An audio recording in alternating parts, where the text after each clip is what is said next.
She gonna be looking like August at the living room. All right, shout out to L. You stupid, bro. You stupid. All right, shout out to L. Nixon. While a lot of women are asking men for emotional intelligence, they have no idea what emotional maturity is. Saying, well, I'm a woman doesn't cut it. Shout out to L. Nixon, man. We know L. Nixon is a supporter of the Untouchables, and I'm an honorary untouchable. Shout out to coming over here spreading the love, my brother. Remember, man, help us read our super chat and cash out goals. L. Nixon and 30K done already set it off. We trying to reach our goals each and every day we go live to continue to press the envelope, giving y'all great content. All right, the goals are in the banner going across the bottom. Go ahead. Who next?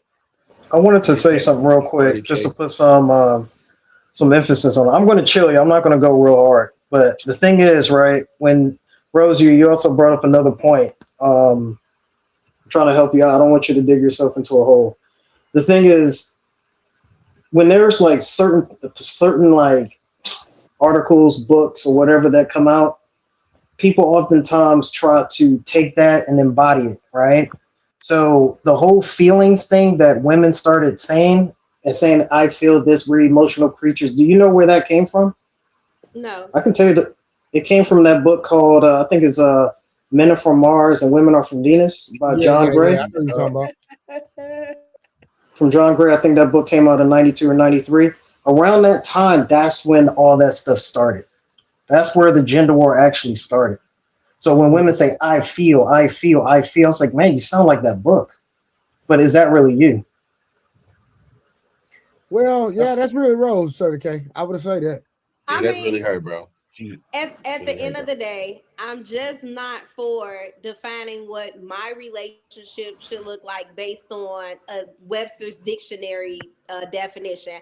I rather talk to my partner, come to a common definition and a common understanding of what things mean to us to help us operate in a space that's beneficial for us both, for both of our happiness, for the longevity of our relationship. And I don't see an issue. But Rose, that falls under communication, not emotional intelligence.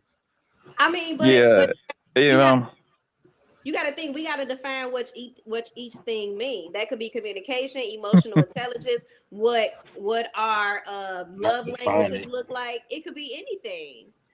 Love Languages was a book too. You gotta understand this, man. When you talking about these words with emotional intelligence and these words, you already told on yourself once. I don't want you telling on yourself again. You gonna your definition of intelligence is the man catering to your emotions. So you trying to do all this little word salad about defining words. At the end of the day, you just want him to do what you want him to do, and you don't see a problem with that. But that's not true though. That's not true. My expectations is that we come to a common meaning, us both coming up with this definition that we both understand. And so you're gonna create a new dictionary. Congratulations. Yeah.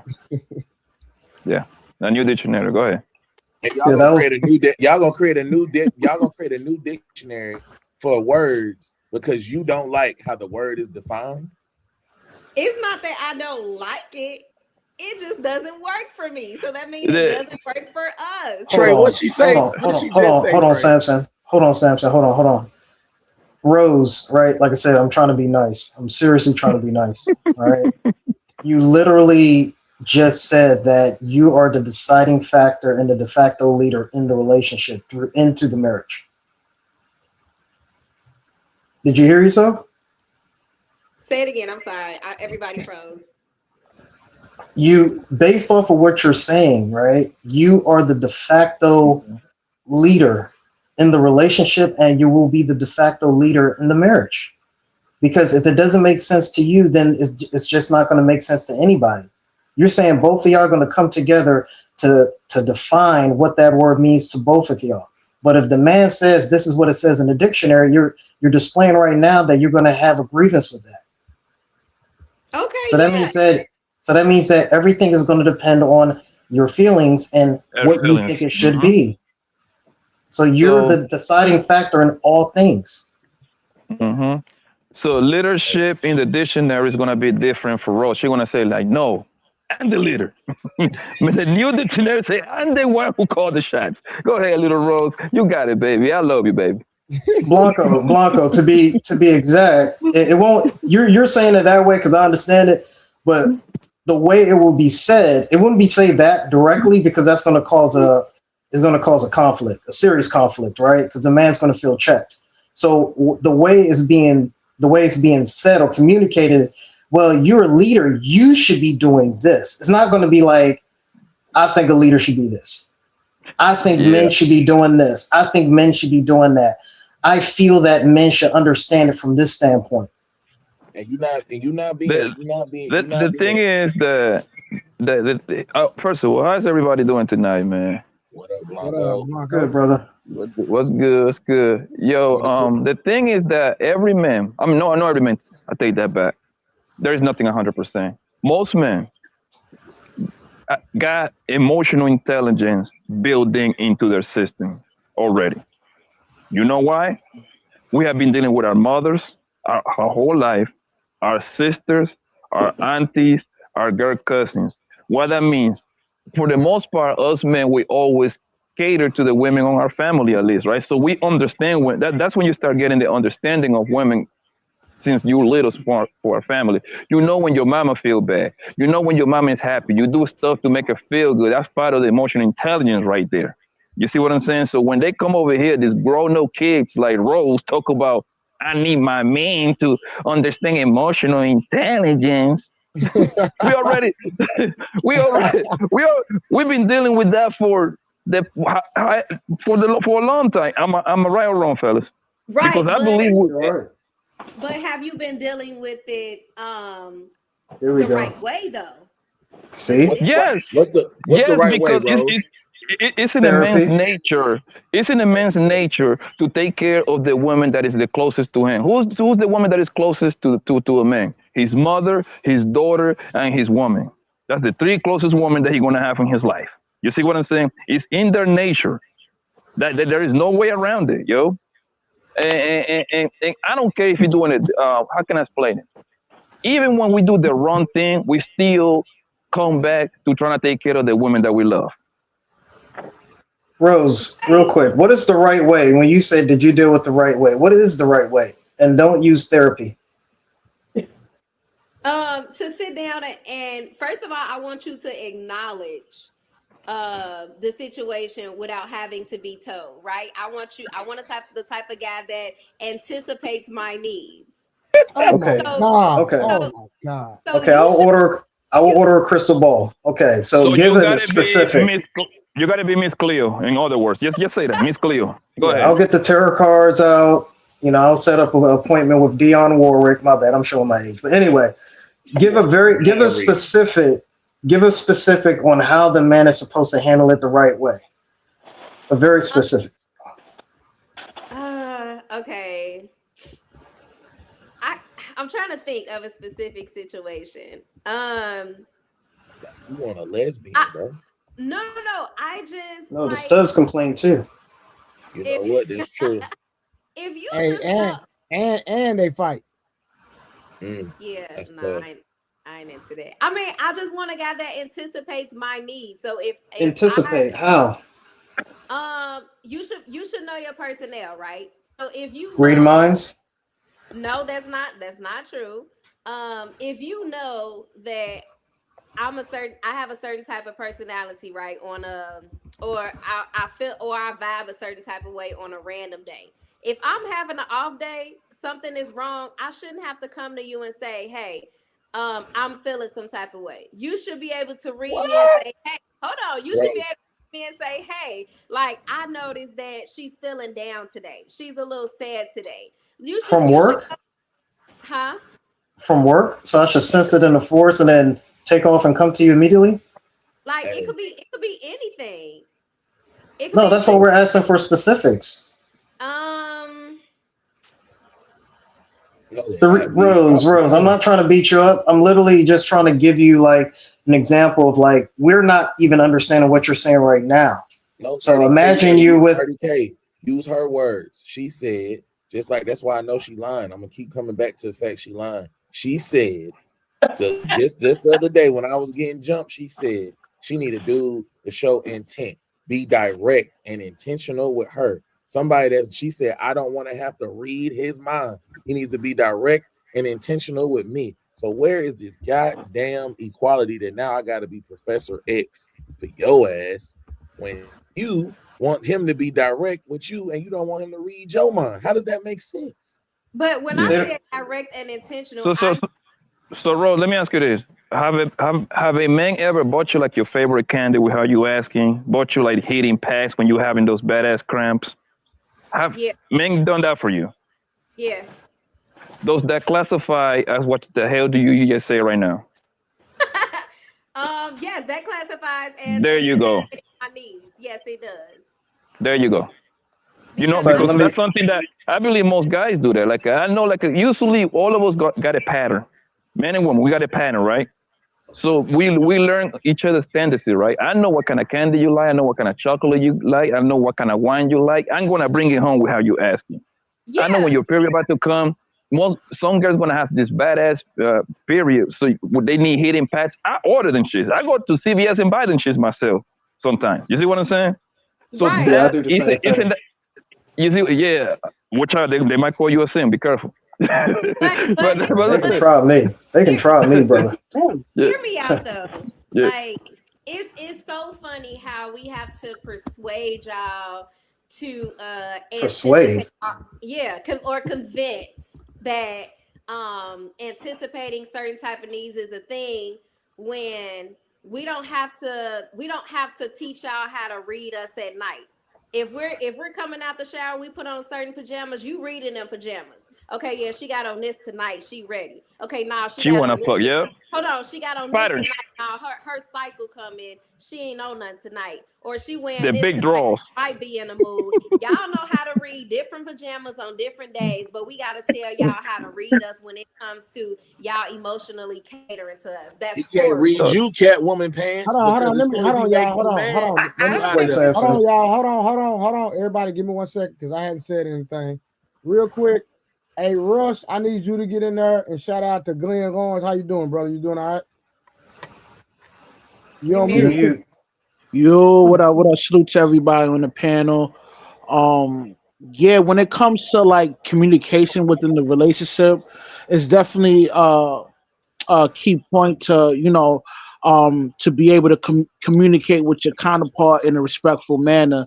Now, I mean, like a female that's talking crazy or calling myself out my name, that's definitely a no, man. Now, I mean, like, because that's her, getting the feel on how she gonna be able to figure out how far she can like disrespect you, and because anytime you let a woman disrespect you within the relationship, that sets the tone for her to kind of like run things. So you shouldn't tolerate your woman talking to you crazy. You know what I mean?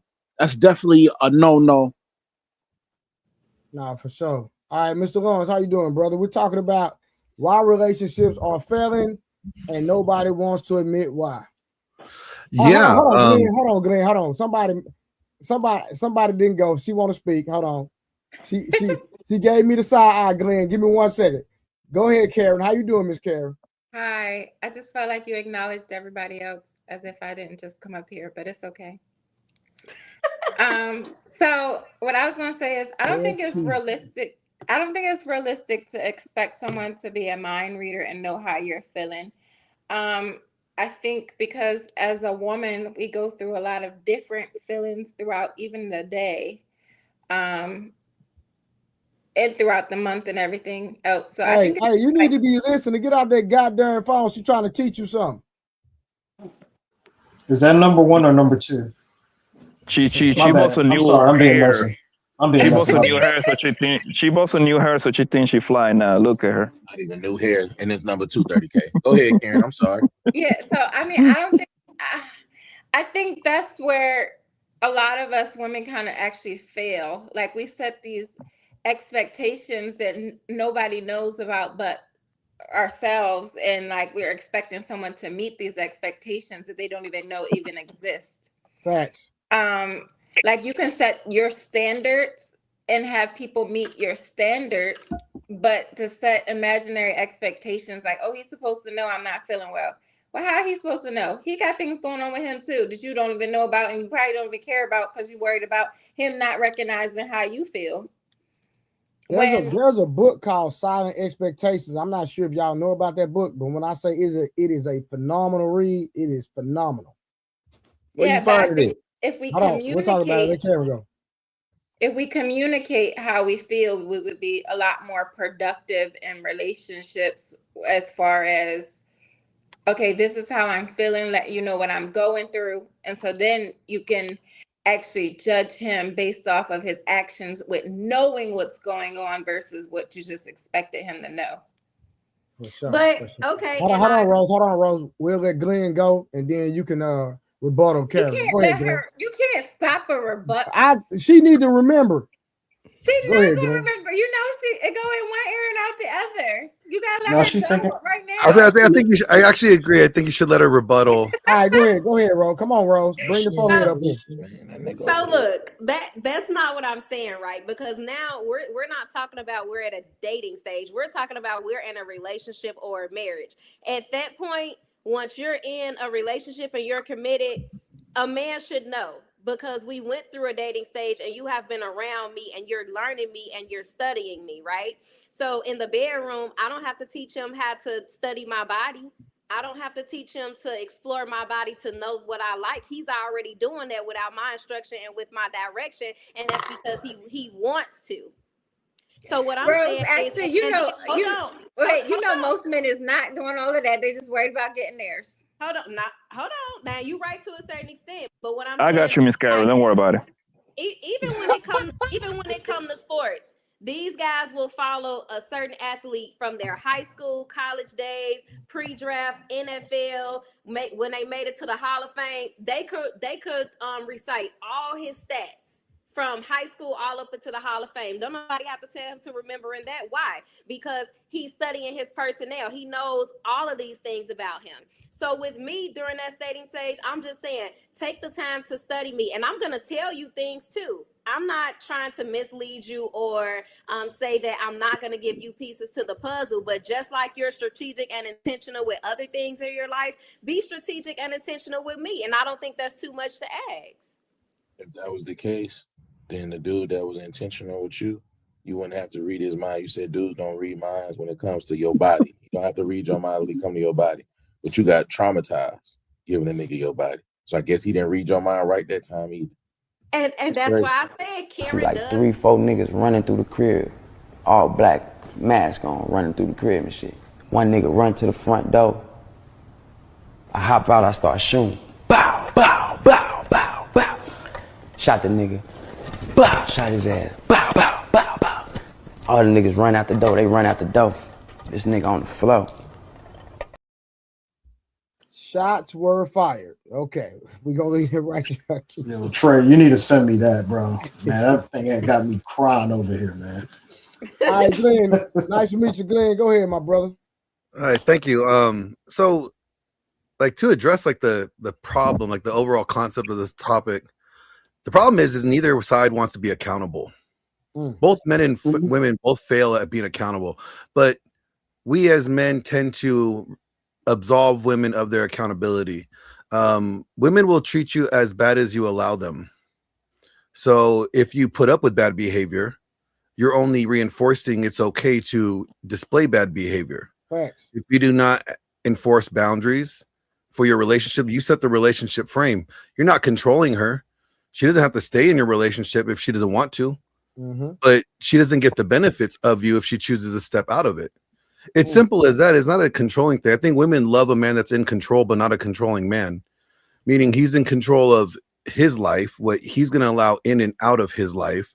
And that's about it. And you don't negotiate with terrorists, right? So like you set the frame, like this is what I expect in my relationship. This is what you could expect from me in this relationship.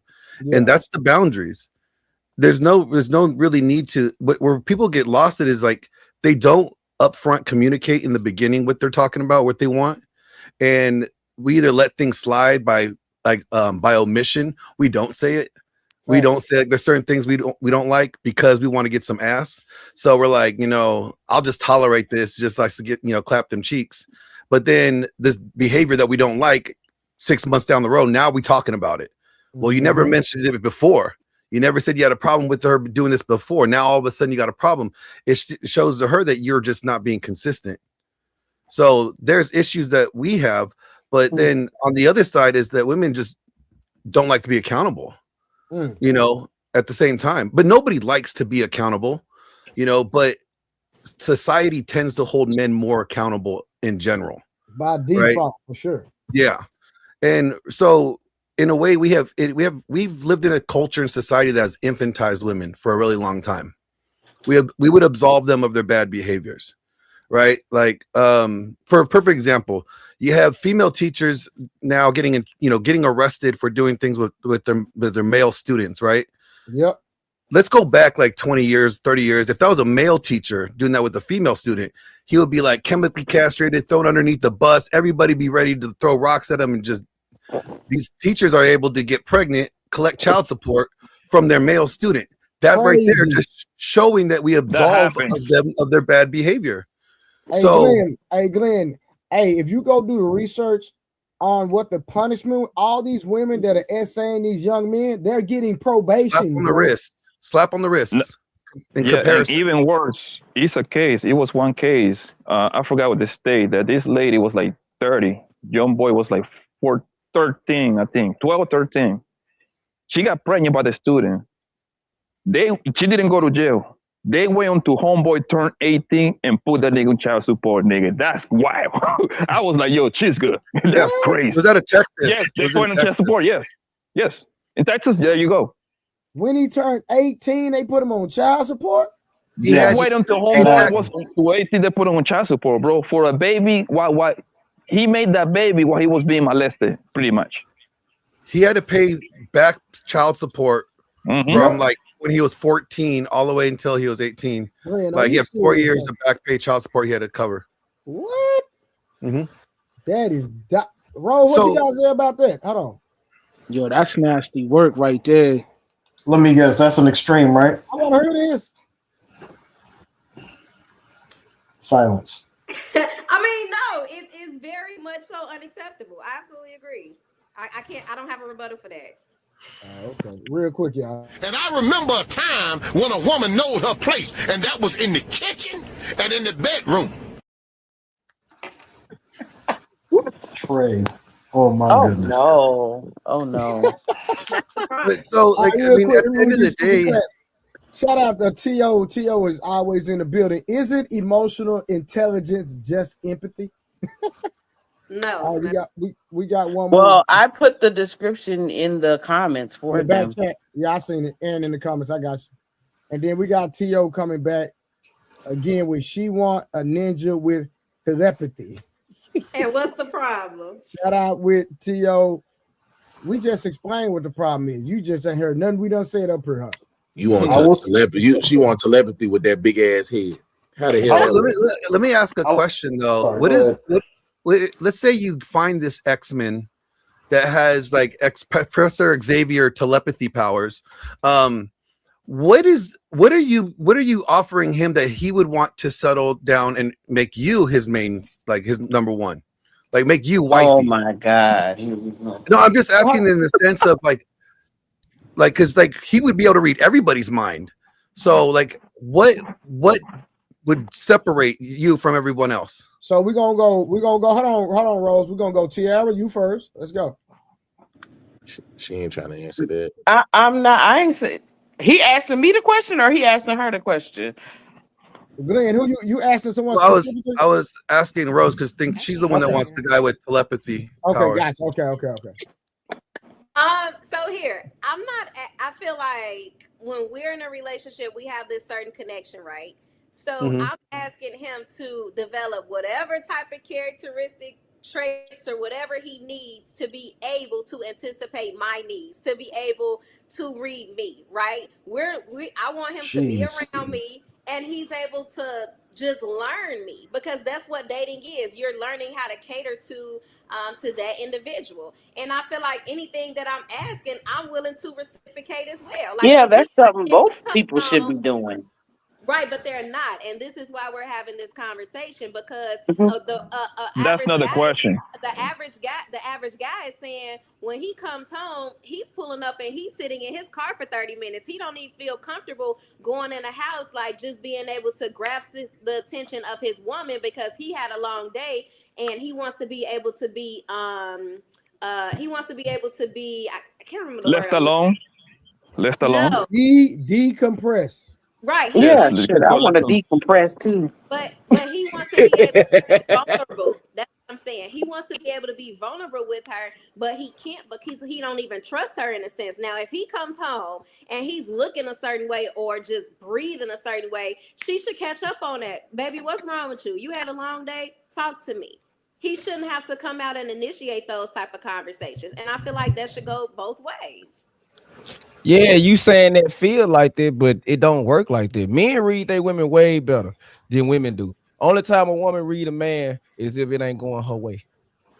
They can't read that he having a bad day. They can't read that something going on with him mentally. They can't read that he's mad at her about something, and then he can't even come talk to her about why he's mad. Yeah, that's just because they choosing to do that. Because in the household I was raised in, my mom, she knew the timing of when to say this to your dad, when not to say this, you know what I'm saying, when not to bother him with this, when, like, she know her man, you know what I'm saying. The same That's thing. called wisdom. That's called wisdom. Same thing with my dad. Like, if I come to him with something, because most of the time I'd rather come to him with something, he'll be like, it's certain times he'd be like, yeah, deal with your mom. But other times he'd be like, well, yeah, don't say nothing about that right now. You know what I'm saying? Like, because they're knowing each other. Like, that's just a part of maturity. It is, but it's also the fact of different. I hate to be that person. It's different time spans too. In this era, it ain't like in this day and age, it ain't like that. So men realize younger that anything you say can and will be used against you in the court of womanhood. We learn that young. We see our sisters do it. I got sisters, auntie, man. The way they talk about men, even the man that's taking care of them, he better not. I'm telling you, my so serious. You know why? You want to know why, bro? It's because man is the hunter. We are the one that we have to learn the woman. She's not forced to learn us. That's the problem, right? So we have to know their patterns. We have to know what they like, what they don't like. Think about it. Like the man is the one with the person. Most women don't have a huge personality like that. Most women are boring if you really think about it. Let's keep it a being. Most women are boring as fuck because they're not forced to create a personality. You see what I'm saying? We do, because we are the one always pushing the line on them. But see, I can agree and disagree, because some women, they know how to sway their man, how to deal with, how to talk to their man, get them in a particular mood, get whatever. You have to know your man in order to do that. You have to know, what buttons to push, what not to push, what he like, what he don't like. Like, if you really, loving and liking on your man, and you want things to work a particular way. So, but yeah, so I feel like that can go a couple of different ways. And if a woman don't pay attention to her man, Tara, if she don't pay attention to her man, and she don't know those things. Because why you want a man? I'm just saying, if you ain't gonna pay no attention, like, I don't know, like, that's just, I don't know, that don't make no sense to me. All right, we're gonna give our last comments on this, and then we're gonna push the conversation forward. Wait, real quick, Troy. I wanted Glenn to get his question answered, and to be honest with you, I can answer it for her. Right? If a man can read the mind of a woman, it's not going to work because she can't lie to him anymore. I'm not. He gets honesty. I'll do you one better, 30K. If a man can read some evil people. If a man can read the mind of Rose, he would never wife her, because she already said she's gonna take half of the nigga shit. so she fuck already. She is fuck. She is fuck. There you go. So that means I'm gonna pump you up and send you right back to the streets. Then that's exactly what I would do. Trey, just ask Trey. Can you just get this one question answered for me, please? Yes, sir. I just need to know if the dude that she talking about, that she all and she claimed he the one, does that nigga have telepathy? Just ask her that for me, because she getting on my nerves. Just give me that question answer, please. Does the So man far, yes. God so damn it.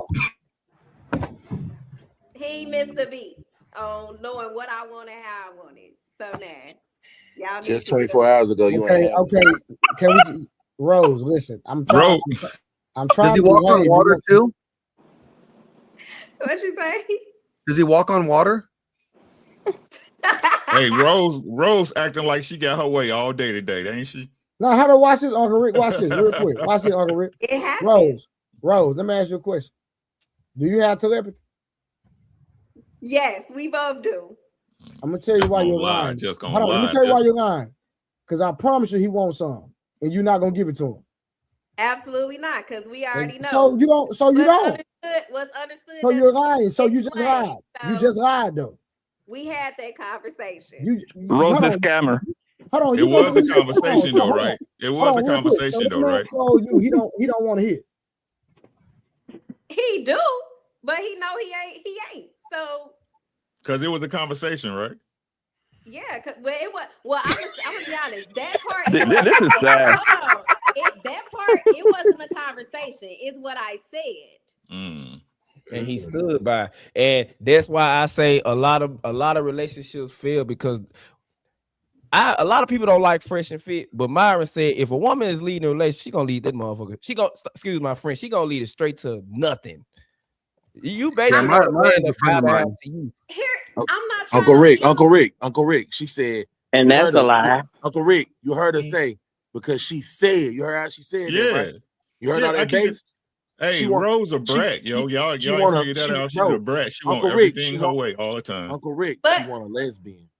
But y'all say women give access, right? I have not given him access. He don't. Lesbians are crazy too. Yes, but the thing is though, the men you dating, they already done put out there how they coming for you. You just the one that's saying it's my way or the highway. I'm gonna choose to do this. If you're choosing to do it now, that means when you get married, you're not gonna want to have sex when you don't want to. The way you are, the way you come in, Rose, you're not gonna want to do nothing you don't want to do, and he gotta accept it. That's and not if you, true. That's not but true that's how because if we're married, you're in a position in my life to lead me. If we're married, you're in that position to say, hey, from a biblical standpoint, that body belongs to me. I put you. Here we go with that Bible shit. Yeah, No, but in your because Baby, I want you to go off and I want you to enjoy church service today. And I want you to go to church and I would like for you to give to Jesus what belongs to Jesus. But as soon as service is over, I want you to bring me mine. You understand? Just like Jesus deserved to get what belongs to him, I want mine also. You hear me? Enjoy. But when we're married, like I am going to stand by certain principles, and I feel like that's one of them. I don't agree with any woman denying her husband sex. I do not agree with that. I do not stand for that. So are you gonna call him Lord like Sarah did with like a lowercase L? I am not. I will call him. Oh like, wow. we have Ooh. certain nicknames. But that's in the Bible too. That's in First Peter. I understand that, but that. I just wish y'all stop talking about the Bible, man. Again, That that's Bible talk cultural. left That's your body. cultural. That Bible talk left your bodies a long time ago. As soon as y'all start getting piped down, y'all should even bring out the Bible for nothing after that. Like I don't understand why y'all keep saying the Bible shit. Hold on, Blacko, because you got to understand this is certain people's religion, so you can't be on here disrespecting certain people's religion. Because It's not disrespecting. Like you're not going by the Bible off the rip already. So how you picking and choosing? That's my point. I'm not picking and choosing, but when you do certain things, you repent for it, right? Even in the Bible, it says to put that picture. Yeah. So when you're doing certain things and you want to live your life a certain way now and go on that path and that journey to Christianity, you live by certain things, and one of them is to repent and be baptized. Go and sin no more. Or just in general, like born virgins again, born again virgins. I get it. No, I got it. No, I have a question. So if you intend He's trying to be having, funny. That ain't funny. He's disrespectful. It ain't. That's not disrespectful, Tierra. Don't now, hold on now. We all friends on here. Yeah, just because you don't like it don't mean it's We can disrespectful. tease each other now. If you, listen, No, I'm just saying the way that he's Tierra. talking in general. No, he just stated something. I got it. Tierra, now you know me, the only person on this platform, right? Listen, anybody I got up here, we joke on each other, but everybody is respectful. I promise you. Now, if anybody can't handle the conversation, then you might need to drop down. They go for everybody, okay? Now, I'm not gonna have nobody up here that's gonna be blatantly disrespectful. Are we gonna tease you? Yes, you're gonna get teased. They tease me in the comments all day. So listen, don't take nothing personal. All right. I talk about Rose all day. I want to talk about Karen because she got them glasses on that record. I know what she really recording, but I ain't gonna put her business out there like that. You know what I'm saying? So we everybody cool up here. So don't take it personally, y'all. Okay, please don't take it personal. Now, Uncle Rick, you can start back scorching Rose if you want to. No, I mean, like I said, Rose is a brat. Shot. What's good, y'all? How y'all doing? What's popping? What's going on, Uncle Rick? Hey, man, y'all know what it is. What's good, family? I'm good. What's up, good with you, boy? What's good with podcast? I took a nap early. I can't sleep, so here I am with y'all. Right. Rose is a brat. Like, if y'all can't see that, like y'all Stevie Wonder with it. You know what I'm saying? Like, she want her way. She acting like she got her way all day today. It was a beautiful day, wasn't it, Rose? Everything. Listen, you don't know what's going on right now, but we're talking about this. Yeah. I'm just stating. You see Sharon in her normal spot. You know what I'm saying? I'm stating, you know what I'm saying? Downtown Skyline. I got what's going on in the kiddo, right? I see you, kiddo. You know what I'm saying? But nah, man, like, but if y'all was as dedicated to y'all man, if y'all was as dedicated to men as you was your ego, the world would be paradise. The world would be paradise. Y'all got a response? I mean, I don't understand exactly why I'm being judged because of that. Like, if I'm willing to give everything he demands, but speaking a version of his love language, and I'm a great woman, what's wrong with the things that I'm saying? What do you mean? Just as far as everything that I've been saying, like my expectations in a relationship. Because like, they're unrealistic. Hold on, stop. Hold on. Like what? Yeah, he wasn't there to listen. Just like I expect him to know certain things. If we're in a relationship for an extended period of time, I expect him to anticipate my needs. I shouldn't have to come. Fair. Let's say you're right. You're right. Hey, everybody, Rose is right. Rose is right. What would it take a man to be able to do those things? Just to simply learn and know his personnel. That's it. If you're around me for an extended period of time, you should know certain things about me with me having to say them. Right. So learning. So like going to school, right? Like an education. Don't that take time? Yeah, and that's why I said if we're in a relationship for an extended period of time, I'm not expecting nobody to just come in and automatically know. That's okay. Gotcha.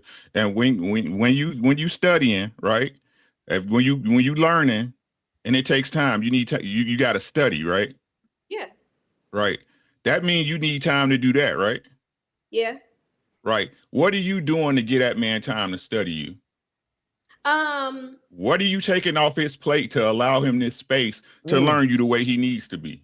Right. At the same time, I'm learning him as well because I believe that's not the question I asked you.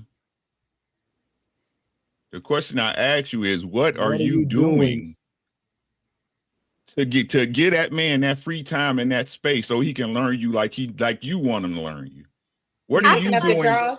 What are you doing? What are you doing? And what are you taking off his plate, right? That would allow him the freedom to get into his mind state, to be able to know you like you want him to know you. What are you doing to free up that space for him? Let's get to what does a man need? That's the resolve.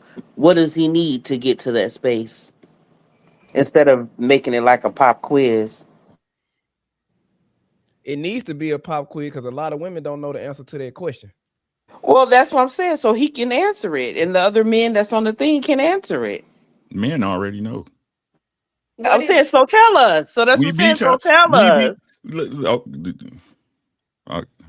Made me come up. Look, let me. Y'all can look. Everything that y'all say that y'all believe y'all deserve, you can get, but you got to get it through me. This is what y'all don't get. This is what you don't get. You selling Coke, but I like Pepsi. Mm-hmm. What are you doing for that man for him to love you the way you need? That's what y'all don't understand. It's not my job to convince myself to stay with you after we fuck. That's not my job. Who job is it to convince you? Yours. Nah, I don't even exactly. Our job is done after we pump you up. And that's why you ain't getting none. Hold on. Exactly. At the end of the day, you cannot convince a man to stay somewhere he don't already want to stay. Now you can that's what you believe. You can do your job as a woman to make sure that that's where he wants to be if he wants what you're giving, but he has to want to be kept. Are you creating the environment that he finds conducive to his relationship standards? Yes, and that's what I just said. That's the question. Are you creating the environment that he wants, or are you creating the environment that you want? No, I'm creating an environment like I talked about earlier. I'm creating a common environment for both of us because my job is to reciprocate the way that he needs me to reciprocate. My job is to learn him the way he wants to be learned, the way he wants to be loved. So, and that's why I spoke earlier when I said, when I'm talking about these definitions, I'm talking about coming to a common definition. That means we are both sitting down. We're both talking. Well, you're saying that's a negotiation. No, I think y'all partners. It's not a negotiation. It's not a negotiation at all. We're sitting down and we're talking with each other to learn each other. What are these expectations? What coming to a common understanding about what each other needs. So everything that I'm saying, I'm doing that as well. But Rose, let me say this though. This is what people have to understand. Your needs are always going to be changing. You know that, right? I don't think your needs are not going to stay the same. No, I don't think they're going to change so much where the dynamic of the relationship is going to change. I mean, I agree with. Hold on, watch this. As soon as a man doesn't meet your emotional intelligence, as soon as he doesn't qualify for your emotional intelligence, then you're going to say that you're missing something. I'm telling you, it's going to happen. And he drops to the bench. Have you ever been in that space where a man, where you felt like you was missing something in the dynamic of a relationship dealing with a man at any time? Yeah. Okay, so was there any time that same man that we're talking about, you were head over heels or in the honeymoon phase with that particular man? Yeah. What changed? I felt like when a person got too comfortable towards the end of the relationship, once they got to that certain so if they got too comfortable, how did they not understand you anymore though? I feel like he understood. He just so you just contradicted yourself. Because the first question I asked was, have you ever been in a space where you felt like someone didn't understand you and you conceded to that point? You said yes, right or wrong? Yeah, you're right. Exactly. So then I brought it back full circle that you said that he got comfortable, but even with him being comfortable, how did he not understand you? That don't mean he didn't understand you because he was comfortable. Right. I felt like, I guess I'll give my interpretation. I felt like he understood me. His actions just didn't exemplify that. No, his actions didn't exemplify what you wanted. No, his actions didn't exemplify what I was used to getting. Exactly. You just said what I said. You just said what I said. If you're doing something in the beginning, I'm going to be used to you doing that based off your history. Rose, I've never clipped you, but I gotta clip that one. I have to.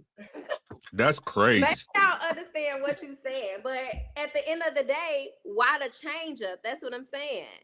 Because people change. Because people change. Uncle Rick, hold on. Yeah. I got something for him. You are so selfish. You are so selfish. And you don't even realize it.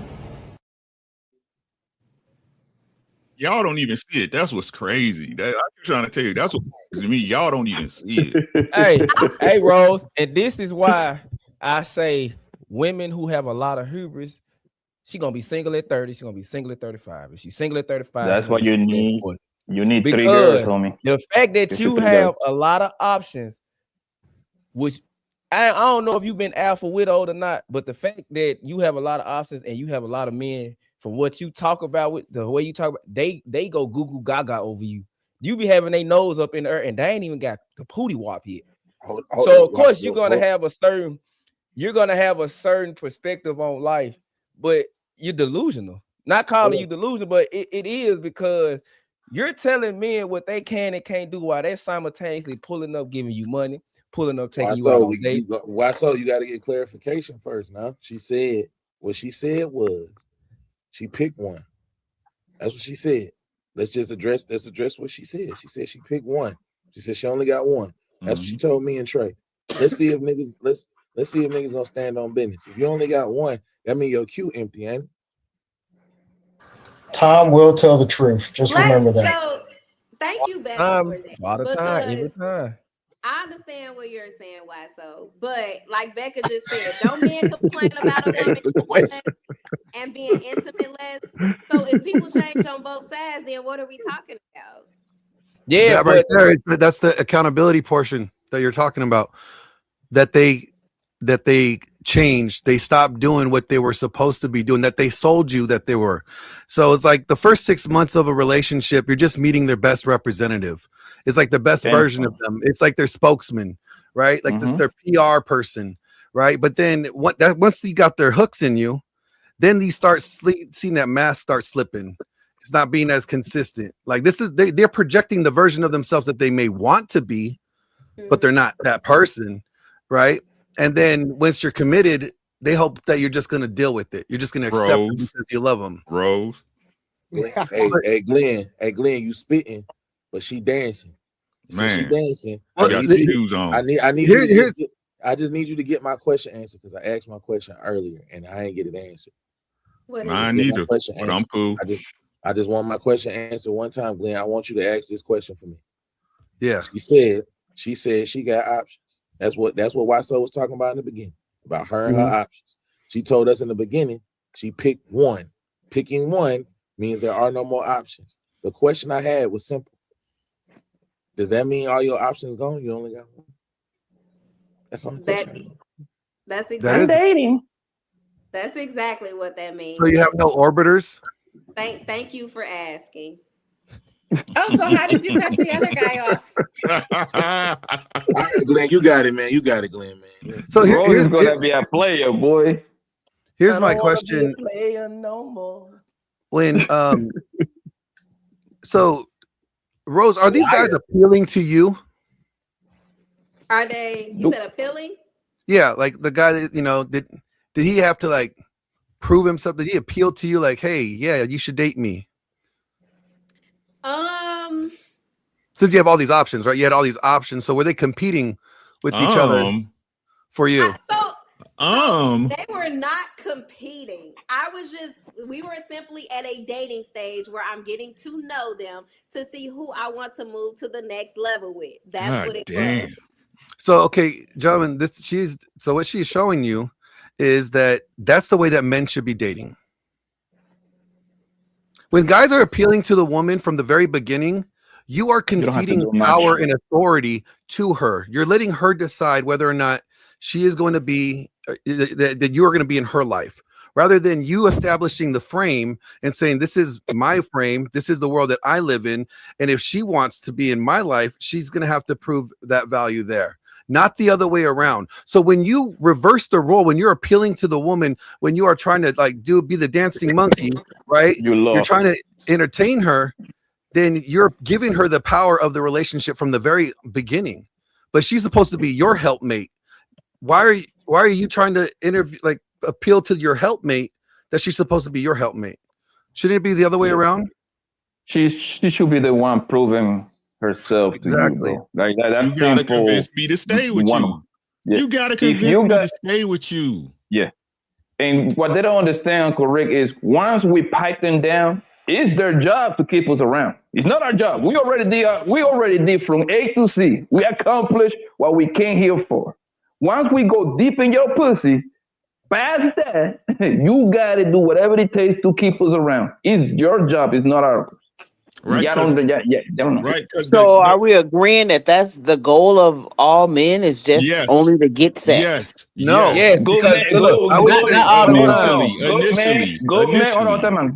Good man wants sex, bad man wants sex, midget man wants sex. No, I know they want every sex man wants to in fight it out. general, but only. No, not It's your job to convince us. Listen to what I'm saying, right? The reason why a man talks to you is because he finds you sexually attractive. Fine, cute, sexy, dimes 10, whatever y'all want to call it. So as a woman, you should know me coming up to you and talking to you for no other reason. I could be doing anything else with my 24 hours of a day. I'm trying to fuck you. That's what we try to do, right? If we can do it, you want me to fall in love with you just because you let me fuck? Let me say that again for the slow folks. You want me to fall in love with you just because you let me fuck? You were not supposed to be cursing. But... No. Yeah, y'all. If we can't keep the curses to a minimum, please. My apologies. Now you go, Uncle Rick. Hey, Uncle Rick. Right? Let me finish. Yeah. Right? That's game, set, match. If you as a woman bring me no value, that's game, set, match. Now, but what we don't ever address is the other side. Did you really like me when you let me talk to you in the beginning anyway? Right? Because then that the game's a lie all from the beginning at that point. What you letting me hit for? You understand what I'm saying? So Right. I have a question.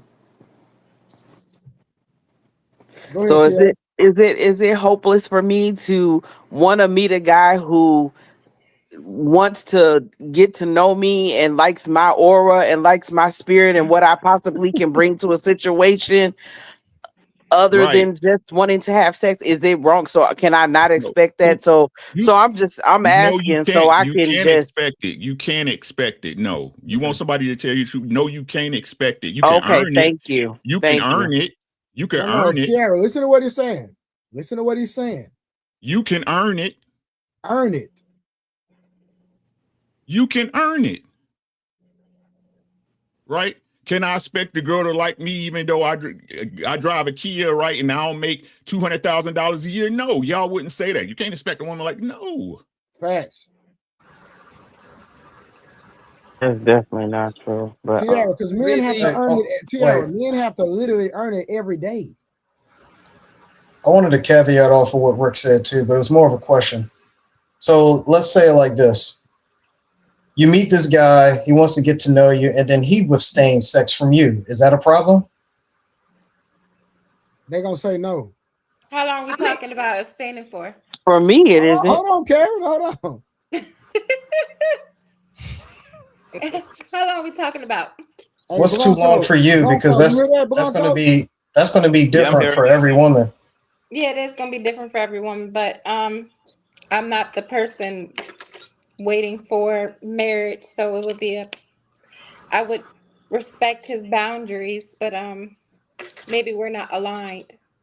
Okay, I'll give you a number. Let's say and all the way up until the courting phase. So you remember the numbers that was given in the past few streams, right? Oh, I mean, I wasn't having sex with him unless we were in a relationship anyway. No, I'm saying courting.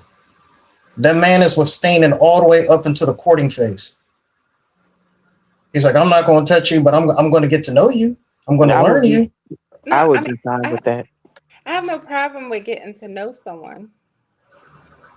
No, I get that, but I'm talking about I'm trying to give you a definitive time, right? So based on the talking stage to the dating stage through the relationship stage, and this man is being extremely intention switchy, right?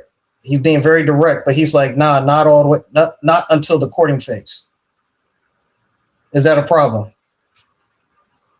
The women are gonna say no. I'm telling you right now. Is the courting phase?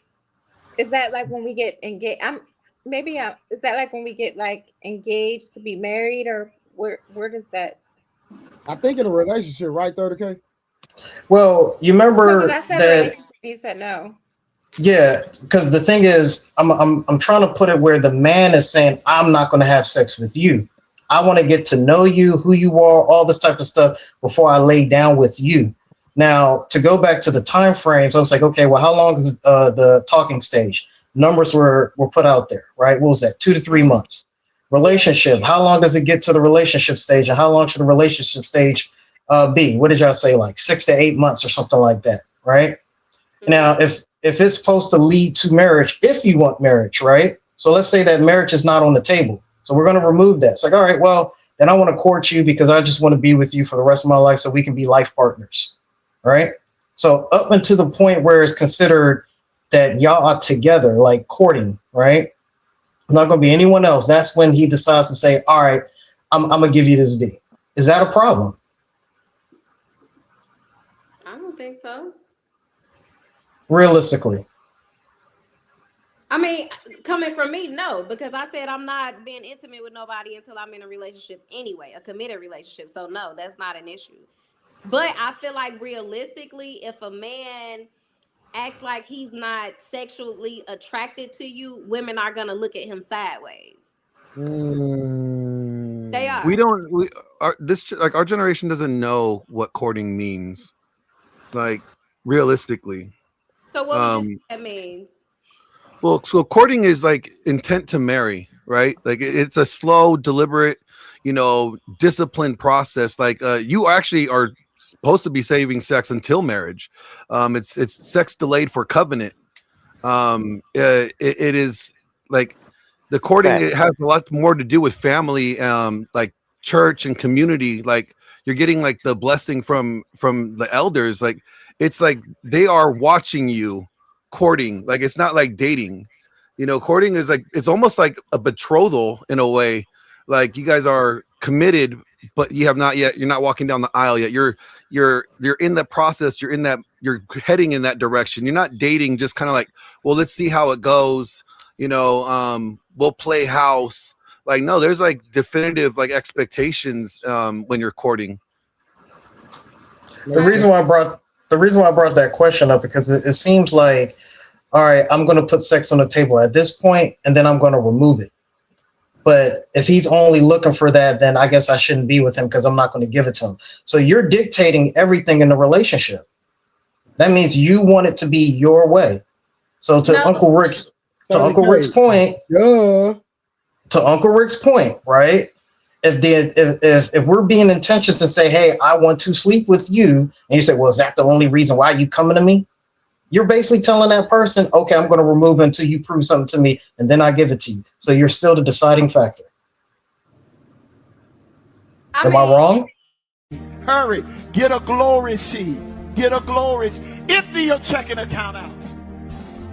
Empty it out.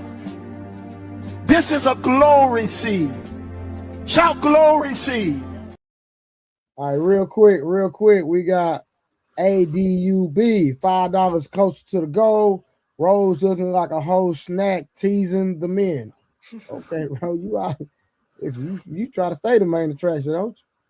All right, we have my boy Win in the building. Peace and blessings, everyone. Trey here to support the show. I appreciate that, my brother. Thank you so much. We're getting closer to our goal, and we got L. Nixon back again. Men have to show up every day for evaluation. If he does something wrong, just that day, his image can change. Women want consistency while operating with I forgot to say the word. Ambiguity. Yeah, my tongue don't go that way. And the goal post always moves. Shout out to all the women who are always moving the goal post. I see 3 of them on the platform. I mean 2. My bad, Karen. My bad. 2. All right, where y'all? Who's going? I will finish with this real quick. just to put it out there, right? Typically, men operate in black and white, and it's always a problem to women. That women says, well, everything can't be black and white; it got to be gray. And I'll land with that. I mean, either way, I feel like certain things are going to be dictated, right? I don't see a problem with the no intimacy thing until a commitment is made. Now, I think it is hard for us women to I guess truly understand a man's intentions, right? Because I actually told Trey about an experience that I had. Like somebody I was dating, I said, "Hey, I'm not interested in being I'm not interested in being intimate until a commitment is made." This guy came a week later and said, "Hey, all right, you know, I want to have a conversation about us being in a relationship and being committed." Trey told me I should have never done that. Never. So I wouldn't have.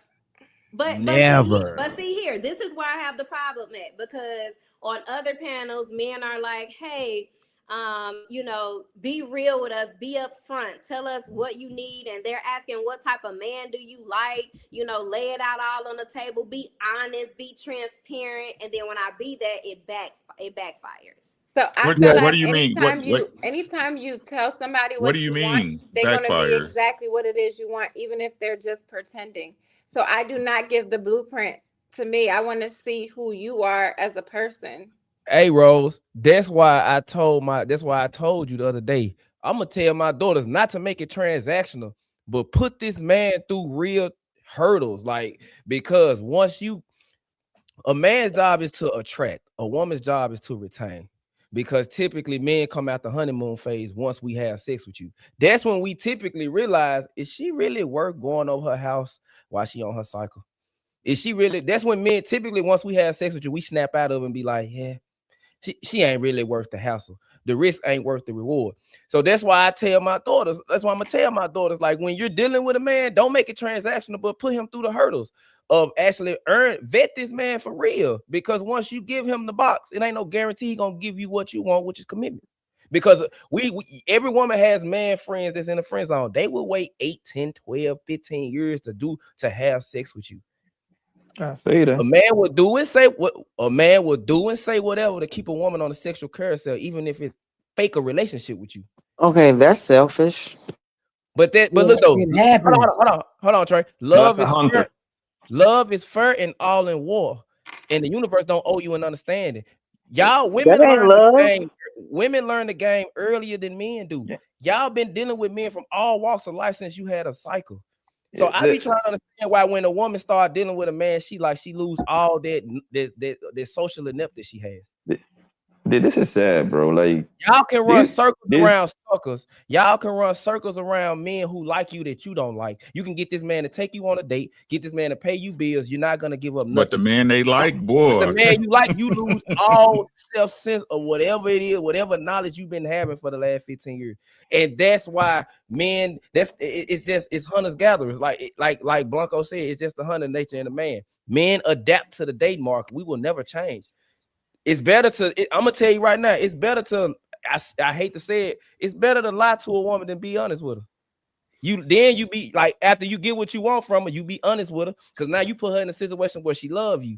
So it's like, dang, wow, that's so something.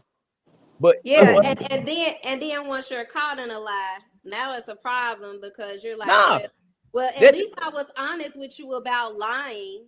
It ain't even that. It's we gonna say that, but we already know.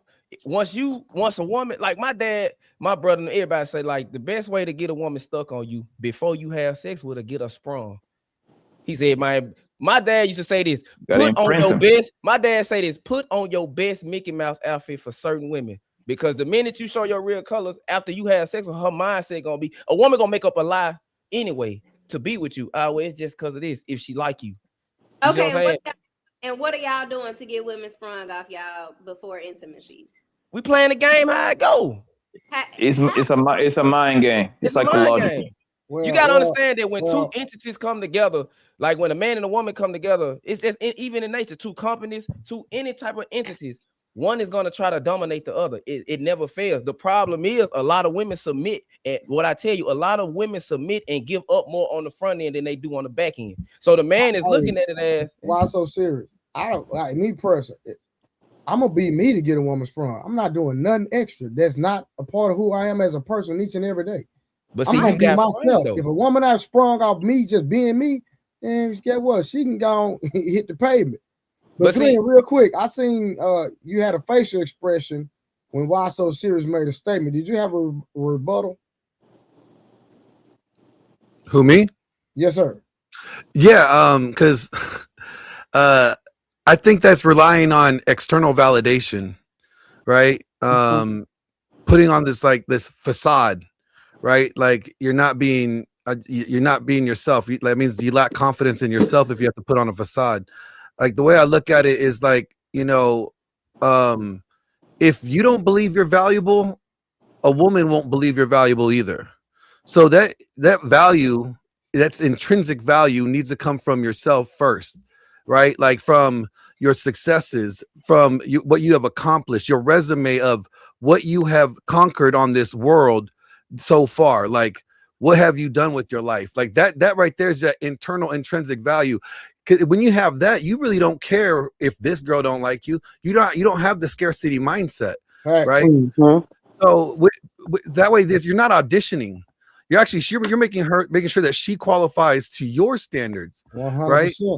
And then, you know, you're in the process of this. Like, too many guys tend to make getting a woman their purpose or their focus in life, right? And doing so, like, to me, it's backwards. Like, God gave Adam a task. He said, here's the garden. I want you to name the animals and I want you to have dominion over the earth. Then he got him a woman and said that this is going to be your helpmate. Too many guys are prioritizing getting a woman before getting their mission. So it's like, how can you be a man of value or, you know, have confidence in yourself if you have not even been pursuing or accomplishing your purpose? You know, so I think like sometimes guys are jumping the gun or trying to jump to step 3 and step 4, hoping that once they get her, she's going to help build with him his purpose rather than him being focused on his purpose and she comes to him. Because I think women are a product of success for men. I think for men, like women are a byproduct of success. You get more options, you get more, you know, notoriety, you get more like different spaces as you level up and you develop your success in life. When you're focused on your mission, you're not focused on anything else. And when you notice, like when you're not chasing them, that's when they're chasing you. So if you're focused on mission, she's going to be like, why is he not pandering to me? There's something different about that guy. To me, that's a little different than, you know, trying to run game. That's being the game.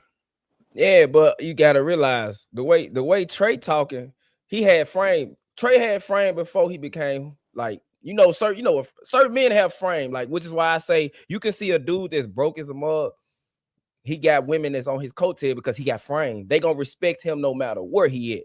They gonna respect him regardless. A lot of men don't have that. A lot of men don't know their purpose. A lot of men are just winging it in life. So what they doing is they still want sex. They still want companionship. So because I know I ain't got this to compete with that, what am I gonna do? And in some cases, they play the game and they lie. I'm not saying it's right. And then the ones you don't want.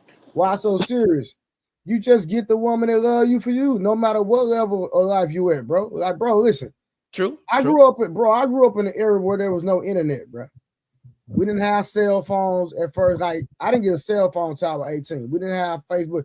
Bro, we had the real, and I know Uncle Rick and Glenn probably remember it. Bro, we really had to talk to women in real life. Yeah, I come from that era too. You know like, I don't like saying? talking to women on social media because it don't feel real. I'd rather meet you in person. So what I'm saying is, bro, I had women when I was broke. When I didn't have nothing, I was him. You know what I'm saying? Presence. So I didn't wait till I became an adult or became a man or reached a certain social status or certain status for women to start liking me. And at the end of the day, I like who like me, period. And if men stick to that, I'm telling you, you gonna win more than you lose. That's a promise. And that's why I said, hold on, let me say this one thing. And that's why I said in the beginning, people need to learn to date within their league. I do tell men, go where you celebrate it, not where you tolerate it. That 3, I ain't gonna say 3, that's pushing it, but that 5 or 6, that's average looking. She's a homebody. She don't really do too much. Yeah, she might have one child. She might, you know, she come with certain bags. She might got daddy issues or whatever. But if she really celebrates you, like she really appreciates the small things you do, even if it's just watching her favorite TV show with you, like she appreciates that, then you need to go there. I agree. Yeah, but guys are doing that already, brother. That's not a problem. Guys, but most guys settle. Guys are the one that actually settle. So I want to say this: like when you put on that facade for a woman, like then you wonder why when she figure out who you really are, why she don't like you and why she leaving, because that's not the person who she was attracted to from the beginning. So it doesn't help. I mean, it might get you some, but it's not going to help in the long run of it all. I mean, I'm not saying that to say it helps in the long run. I'm just saying what men do. Because a lot of women like Tara asked a question, and I said the other day, I say, man, y'all put off too much. Y'all give up too much on the front end. A lot of women, for the man you like, you will go head over, you will run into a brick wall head first with no helmet on. But the man you don't like, you put him through the ringer. You like not women, not you, but women in general. They'll make the man they don't like. They'll make a man that they don't care about, that don't care about them. They'll have sex with him within the first couple of days. The dude she likes, not saying she like, but the dude that likes her, that's actually putting in real work, that actually want to be with her, he got to wait 90 days. So I'm trying to tell women that the way y'all move is backwards. It's not counterintuitive what you want. It's not giving you the results that you need. I say women need to hold off on sex, because a lot of men, like I said, comedians, they'll wait. It don't matter if you make me wait 2 years. Once I have sex with you, I win. Because I think men need to wait for sex too. I think actually men need to. What? Not every woman is worthy of your dick. Why are you giving women opportunity of bringing your legacy into the world that you don't even want to be with? Right. And then they dictate your legacy. Women they don't want to Hey, be. Tiara, you a feminist? No.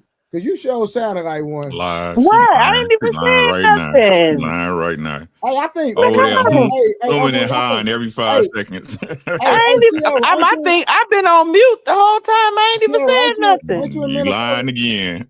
I am in Minnesota. She up there where you at, Rick? Mm-hmm. Yeah, I talked to her before. I'm in Rochester. Oh, okay. Yeah. Okay. Mm-hmm. She up in the city, right? I did have a question though. So hold on, one second. Shout out to Fulio the One. What up, Uncle Rick? I'm just passing by. Trey, I see you. Hey, Fulio the One, man. I appreciate the love. Thank you so much. And we have Tiffany K. Hi, everyone. New here and mostly been observing, but I'm glad this showed up in my algorithm. Man, I mean, we working over here. Really good dialogue. Keep up the good work with Tiffany. Listen, Tiffany KT, first of all, thank you for Super Chat, and make sure you keep coming. We go live every night at 10 p.m. Central Standard Time, 7 days a week. Uncle Rick, I'm grinding, man. 7 days a week. Bro, I see you. Yeah, that's what I'm on. Appreciate everybody that be pulling up. Hey, real quick, to ask your question, Tiara, then we're going to change the trajectory of the conversation because I have a question. Yeah, and I gotta go to work. 1 second. Any ladies want to pull up? I'm not accepting any men at the moment. I got my brother Rick. I got my new brother Glenn. I got a Blanco in the building. Got Sam. I got enough men on the panel. So if any ladies want to pull up, I'll drop the link. If not, I'll see you brothers next time because we already got enough testosterone and I think we can handle it. All right. Go ahead, Tiara. So my question was, for me, because I'm a little OG, I'm a little vet, like I'm 48.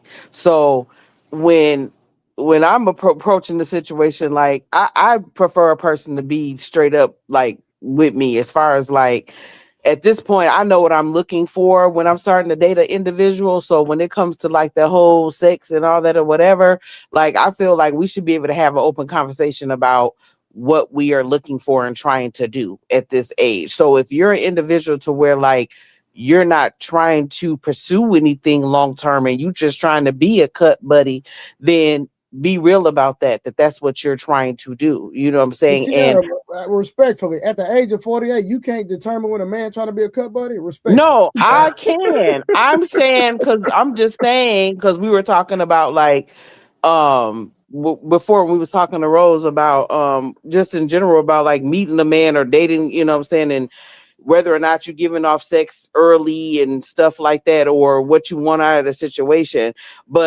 And Uncle Rick was just saying like, well, the man, you know, basically they all, you know, want to fuck or whatever. So I'm just saying, but some men, like Glenn was saying, is like, you might not, you know, might not be giving your dick out either, because you have a goal or a purpose of what you're trying to do when it comes to dating too. So I'm just saying, as far as like being upfront about what it is you're trying to do, because like what YSO was saying about like, you know, putting on this facade, like, why do that? We old as hell. You ain't got to put on no facade. Like, if you're just trying to get some and you just trying to have, you know what I'm saying, a friend or whatever it is, be honest about that, because I may agree and be like, oh, that's what you on right now. Okay, well, we might be on that then right now, since you ain't trying to do nothing real. But then at the same time, if I know what I'm looking for in an individual and I want something more long term, I should be able to express that to the person, and they be like, well, bet that's not what I'm trying to do. Okay, you're not trying to do that. At the end of the day, you can't never play victim then, correct? I'm not playing victim. No. I'm just putting it out there, because you said you acknowledge that, hey, if he's on this, he communicates that, then you saying cool, right or wrong. Right, exactly. So I'm just saying, so you can't never play victim, never. Right. And I don't. You on the same page. Because you know I'm a beast. I'm a scorpion. But anyway. Never mind. But anyway. Just be telling on yourself. Just telling on yourself. Yeah, she just be telling on herself. Don't even know it. That's crazy. I was just teasing. No. Come back and clean it up. The Bible say, watch this. The Bible, and you're a Christian woman, right? The Bible say, out of the abundance of the heart, the mouth speaks. You're gonna tell on yourself every time. I'm just teasing, now, though. You're doing all this. You trying to hold men to these different standards, and men this and men that, and trash this, trash that. Wait a minute, what you saying? And then you gonna put up, and then you gonna end it. You're gonna put a disclosure out there. I'm a beast in the bed. That's what you're talking about. So you soliciting. What? I ain't talking about no beast in no bed. I wasn't talking about in the bed. All the men in the comments, listen. Oh my God! I was not a 20-year-old woman that says she about that life. I'm just letting y'all know. No, I was not talking about in no bed. That's not what I was talking about. Okay. Whatever, Trey. If I could address, I'm sorry, to what Tiara said, and ladies too, right? These things that y'all expect would apply, right? If y'all was the ones approaching. Y'all don't approach dudes. So what are you talking about? About how he was supposed to be in whatever mind state when he come talk to you. The ones that ain't in the mind state to even like you don't even come holler at you. No, I ain't even talking about that. I'm talking about once you start talking to it, and once you get past we done met, we on the phone, and we go on a date or whatever, we should be able to discuss. Can we keep that right there though? Right? Right. So the reason why you even got there is what?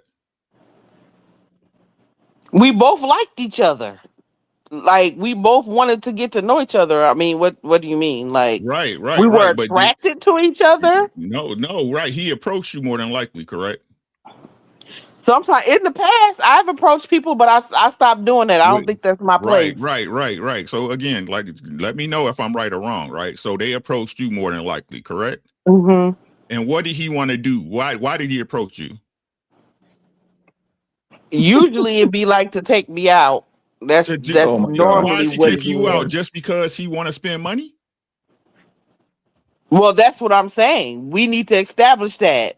And I'm asking, why are you taking me out? It's already established. Because he ain't automatically just saying, quote unquote, I want to fuck. He could be trying to actually get to know me. Why can't he just actually want to get to know me?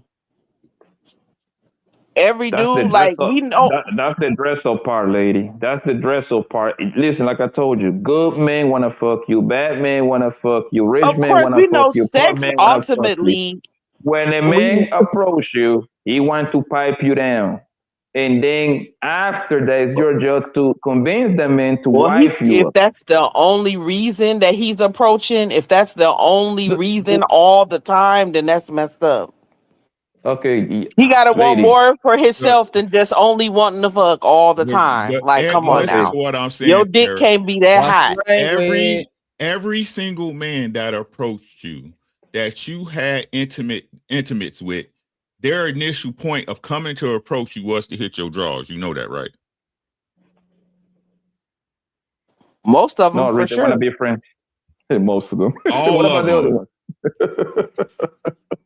just because some of those relationships became long-term relationships, right? And that y'all had kids or y'all built a life at some time or point, that's still an issue. That initial connection point was to hit your drawers. You know that, right? If you say so.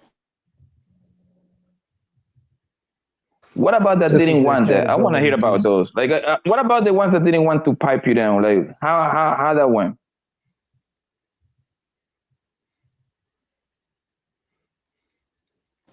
Some of the guys that didn't know, I didn't ask them if they didn't want to pipe me down. So I don't know if that was their original goal. Okay. That's crazy. All of them wanted it. Should know this by now. That should be like a kind of 9 times out of 10, I wanted them to. Wanted what? This is crazy. Right. On Why are we doing a circle argument? This is crazy.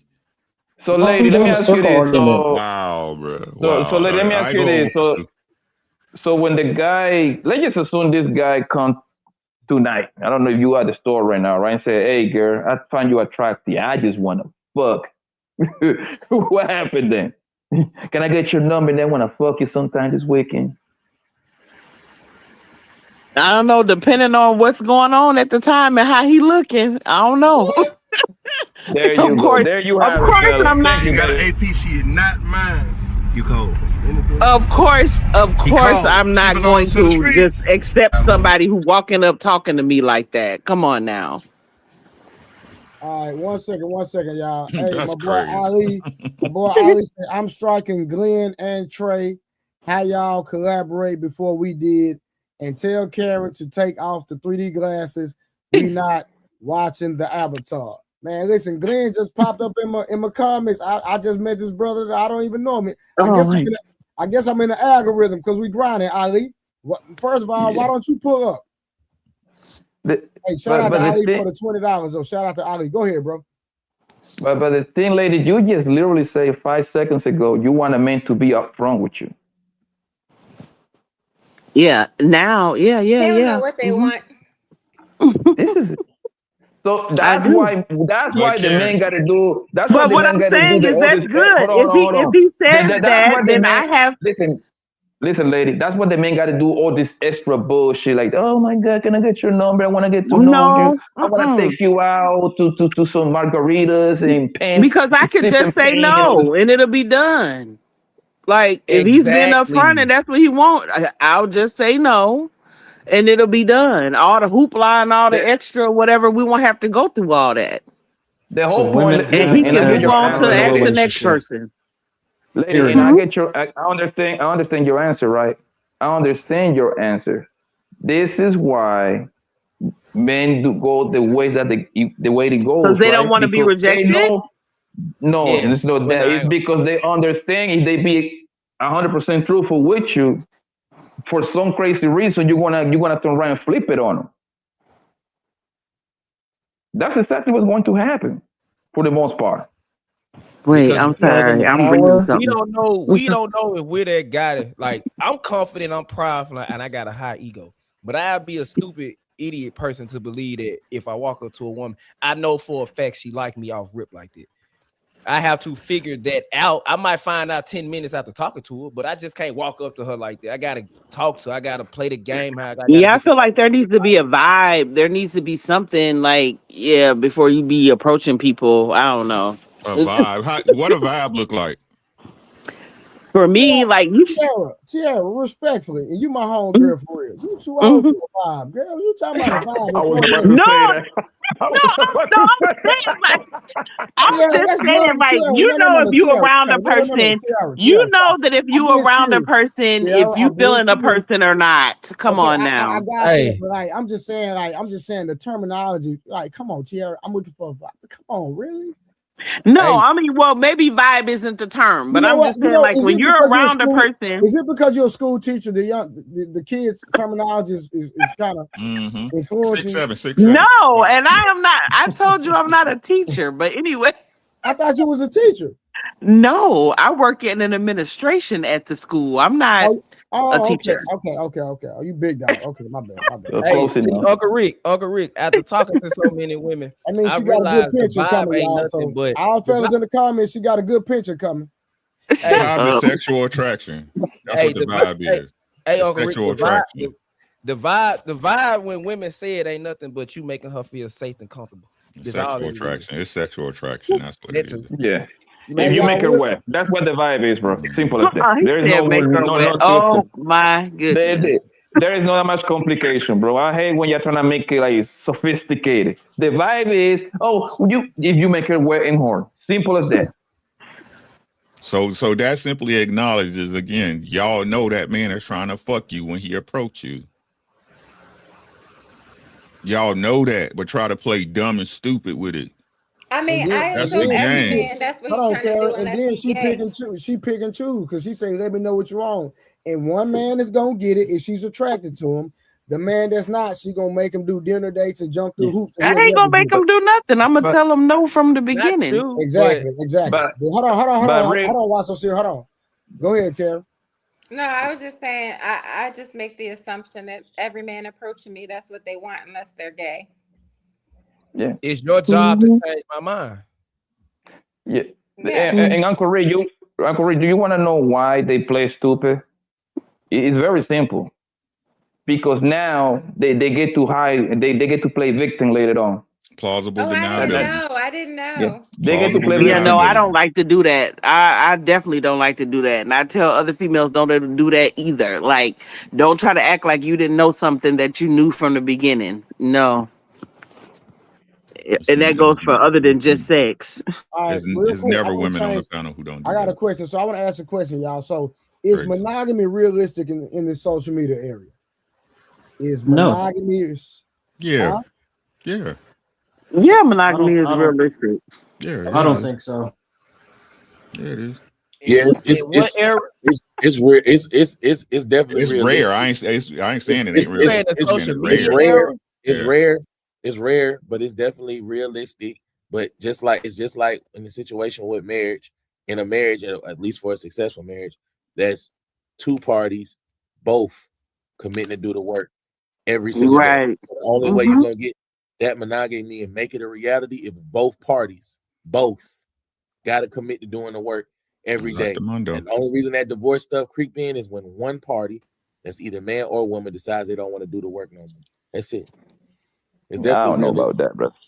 It's attainable. So I think monogamy only works under accepting a true patriarchal premise. I agree. And you cannot accept patriarchy without acknowledging that polygyny is part of patriarchy. Right. Not saying that it's for all people.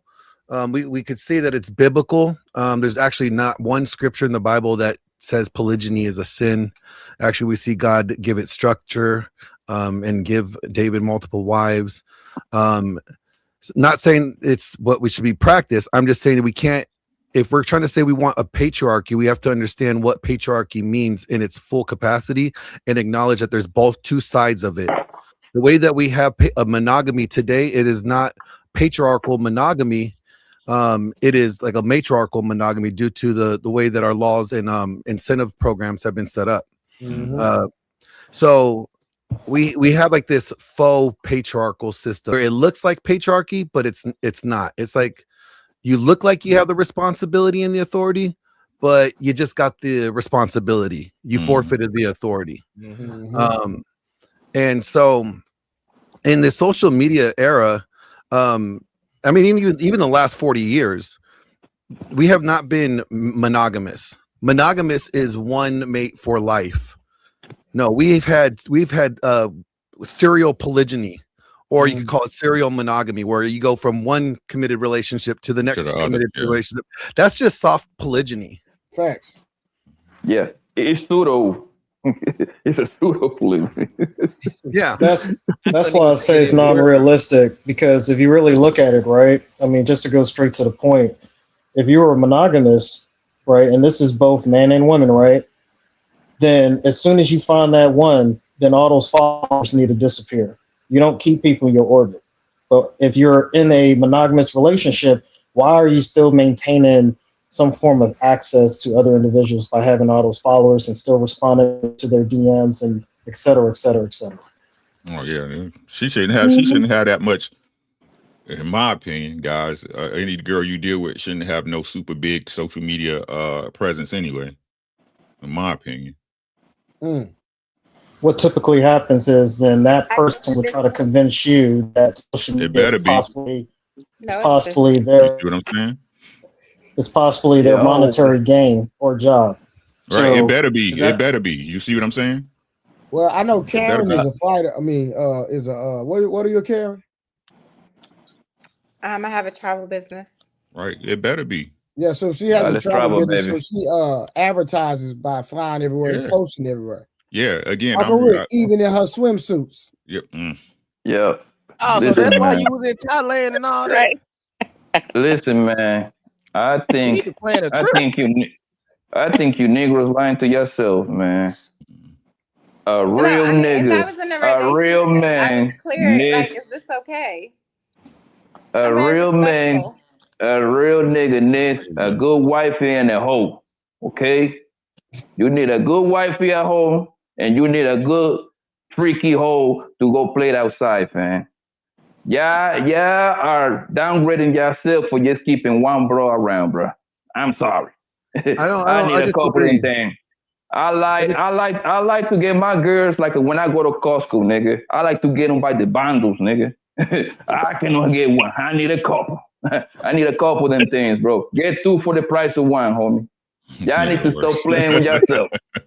So, I mean, I think we understand like men's mating strategy is unlimited access to sexuality, right?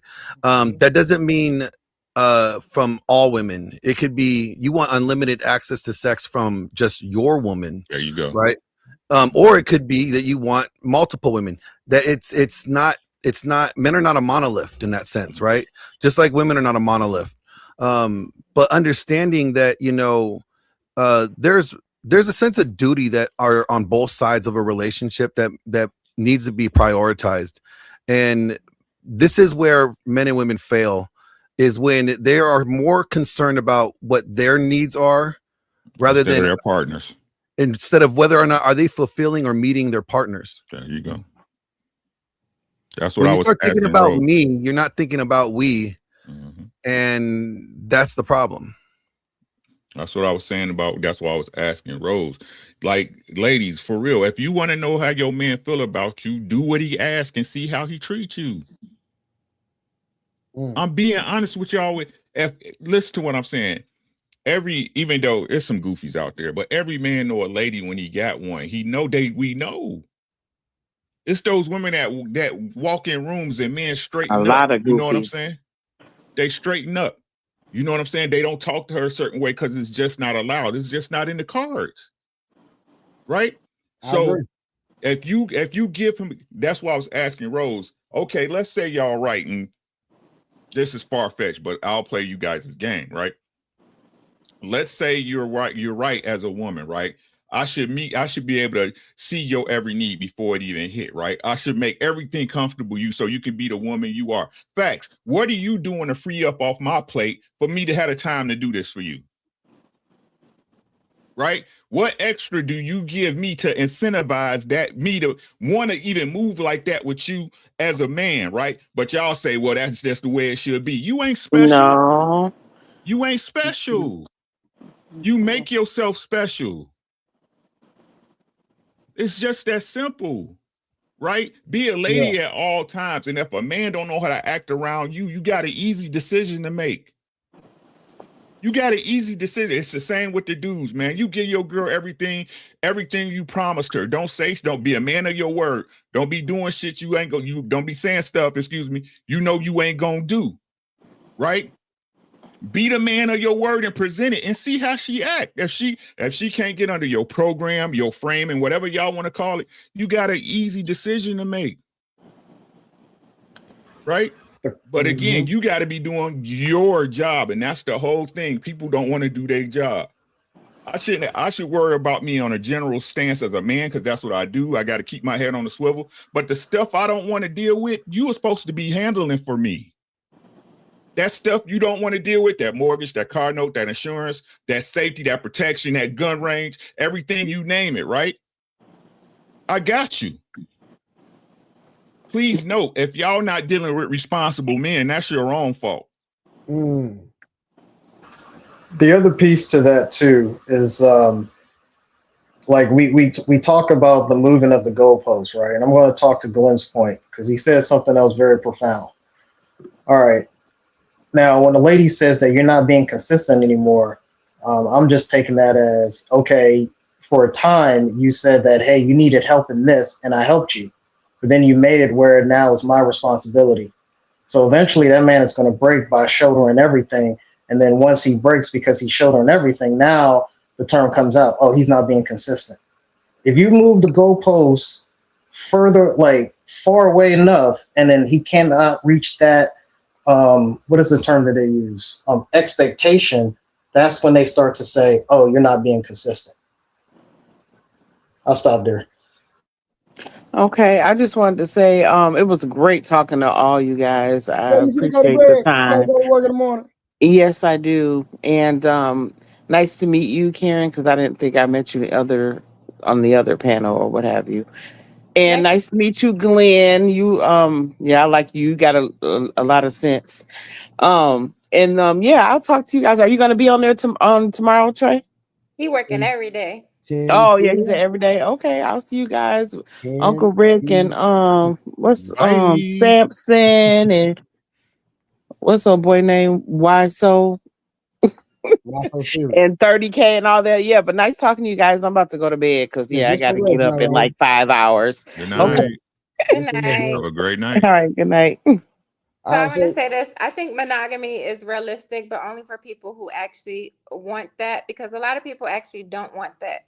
They might say that they want it, but a lot of people don't want monogamy. And I don't think it's social media that killed monogamy at all. I think it's more so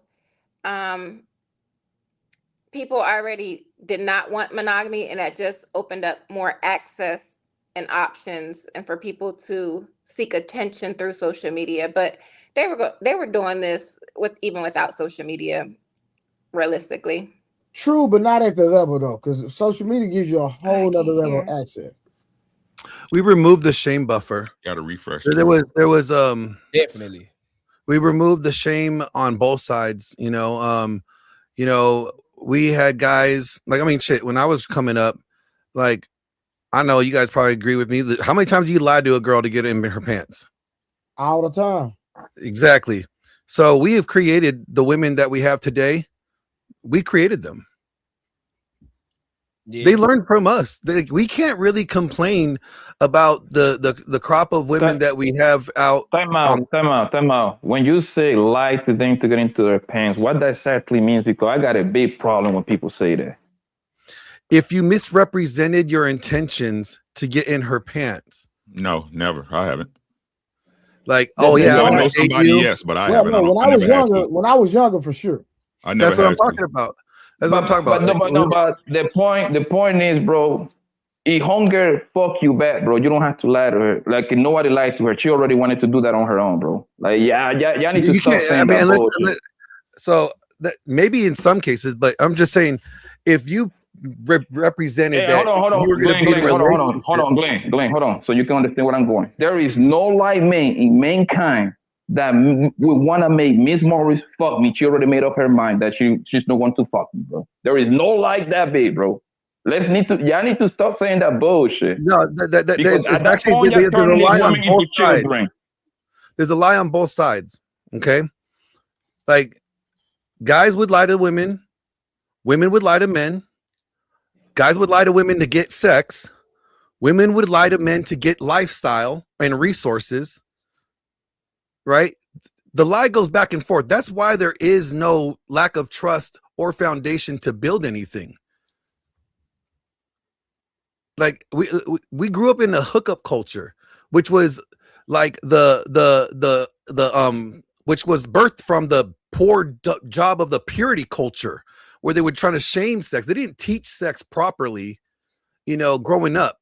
They just told you to stay away from it until you get married, right? But then you had one or two extremes. You had people that were extremely like, Puritan and like just prudes with it. And then you had the other extreme, people just wilding out, girls gone wild style, right? That was the reaction to the sexual liberation and the purity culture. Now we live in this hookup culture era where people are learning from sex on Pornhub. They don't understand that it's a form of intimacy. And sex is the glue that keeps a relationship together. But if you are having sex with people they have no intention to build a relationship with, you are squandering you don't trust them. They don't trust you. You don't know. You're never really going to put your guard down. So how can you actually find somebody to be willing to invest in if you're both like, yeah, I know that they're just trying to get my money. Right. But what I'm asking is that if it's culture, can you blame it on one party or the other? No, I'm saying it's both. Both are at fault. Both are equally at fault. So that's what I'm saying, right? So it's not that we made them, right? I can't say you made them. It's just everybody was in that culture. Maybe the behavior was encouraged, right? We that's what I mean by we made them. Like we encourage this behavior. There you go. Let's clarify. That's all I need. Yeah, like we encourage this behavior. We encourage them to be, more promiscuous, right? But then when the promiscuity is not working in our favor, now we're saying we want to have a chaste woman. And you know what I'm saying? Now they're not wifey material, but we weren't concerned about it before. So I mean, we contributed into the role of both of it. And then women have encouraged men to be not men. They want us to be vulnerable. You want to talk about our feelings and shit. Like, we don't talk about our feelings. Men know one thing: don't be vulnerable with the woman. Go to your homeboys. Go to your mentors. Go to the people you look up to if you're having a problem with something. Don't dump on your woman like that. Because now you're giving her reason to question whether you are a good leader or not. Hey, Go, another question for you. So when something is created, right, how does it continue through generations? By it becoming normalized. And how is it normalized? Who typically teaches that in the children? Parents. Okay. Disney. The reason why I said that is because, yes, so let's say that I'm following what you're saying, right? If the man is the one that created it, who nurtures it? Well, they would nurture it. They don't have to engage in it, right? They could not, but we have rewarded bad behavior. That's the other part, right? Like we rewarded the girl that gave it to us easy, and the one that didn't give it up right away, we moved on to the next one. That's against. Yeah, we keep trying to disregard biological imperative like it doesn't count. That's crazy. Not you. I'm just thinking. We had these conversations. I think. So I just be thinking. You know what I'm saying? So, like, this is how I look at it, Glenn. Right? I if you really know it, how I see the game is this, right?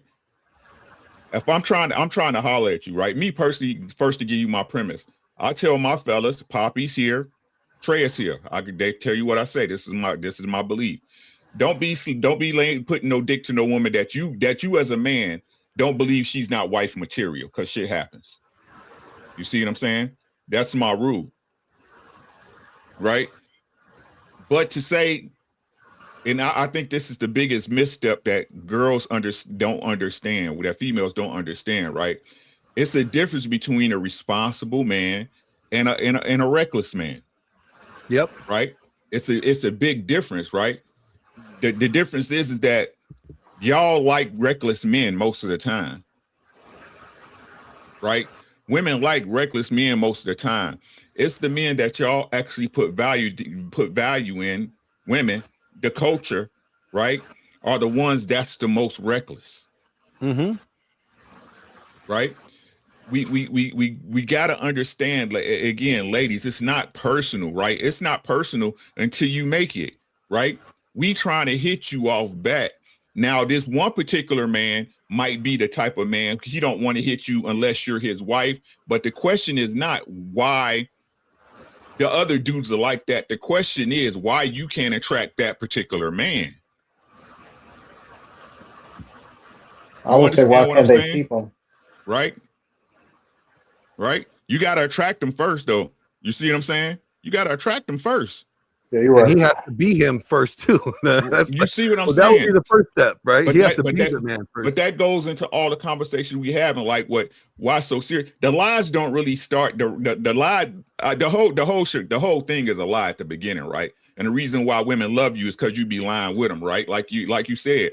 Nobody's showing they real self, the issues they have, traumas they have that developed you to be the person you are today. And I don't care what nobody say, traumas never leave. You just learn to live with them. You know what I'm saying? So this is the person you are. And nobody sees that in the first 6 months of a relationship, unless they're super toxic. And then that should let you know what the fuck it is off bat, right? But you get deep into your relationship and y'all spend time together and y'all really start to see each other. That's when the game really starts playing. And if you really love that person the way you say you do. Well, the question is like as you said, like, because I do the same thing. I tell guys all the same time, like, don't be getting in bed with a woman that you ain't ready to make wifey. Like, you don't see a future with them, right? Because the worst thing that we have done, like, in the last maybe 60, 70 years, we have inflated dating to equate to marriage. It's nowhere near the same. No, we have equated it to. No, you got people. Yeah. You got people living together. Everything that you why pay for the cow when you get the milk for free? Mm-hmm. Like, that's how we've equated it to make equal the same. Like that. I mean, even that's why you have like common law states, right? Where people can now, if you're in a common law state, you could get like alimony or like, benefits from them if you guys end your relationship, even though you weren't legally married, right? At all. Mm-hmm. Because we have equated dating to equate to what you were supposed to get out of marriage. And the problem is that it goes on both sides. Like I said earlier, there's a lack of accountability on both ends, individually speaking, not as subcultures, as in like, genders, but I'm just saying, as from the individual standpoint, we have a problem with accountability, and it's a human problem, and what I'm saying is, like, if we were tired of seeing damaged women, then we got to be intentional with who we interact with. Like, as you were saying, don't sleep with somebody that you don't want to be with. Be intentional. So, Glenn, so you're saying that if men raise their standards, it will force women to start to yes. Women are reactionary. Women are reactionary to men. That doesn't work. They're reactionary to life in general. That doesn't make sense. So they follow. I think both the women gonna have to have some type of restraint too, though. Like, oh, absolutely. I'm not saying that they're not without like accountability either. I say the accountability is on both sides. Okay, I agree, but I think what Glenn is saying that, listen, if men raise their standards, let's say if men say, you know what, we're going to require marriage. So the women who can't raise the standard to what the man set the standard to, then they just going to be left out in the cold. Is that basically what you're saying, Glenn? Yeah. I don't think that will happen. I mean, we're looking at what's happening now. So one example is this, right?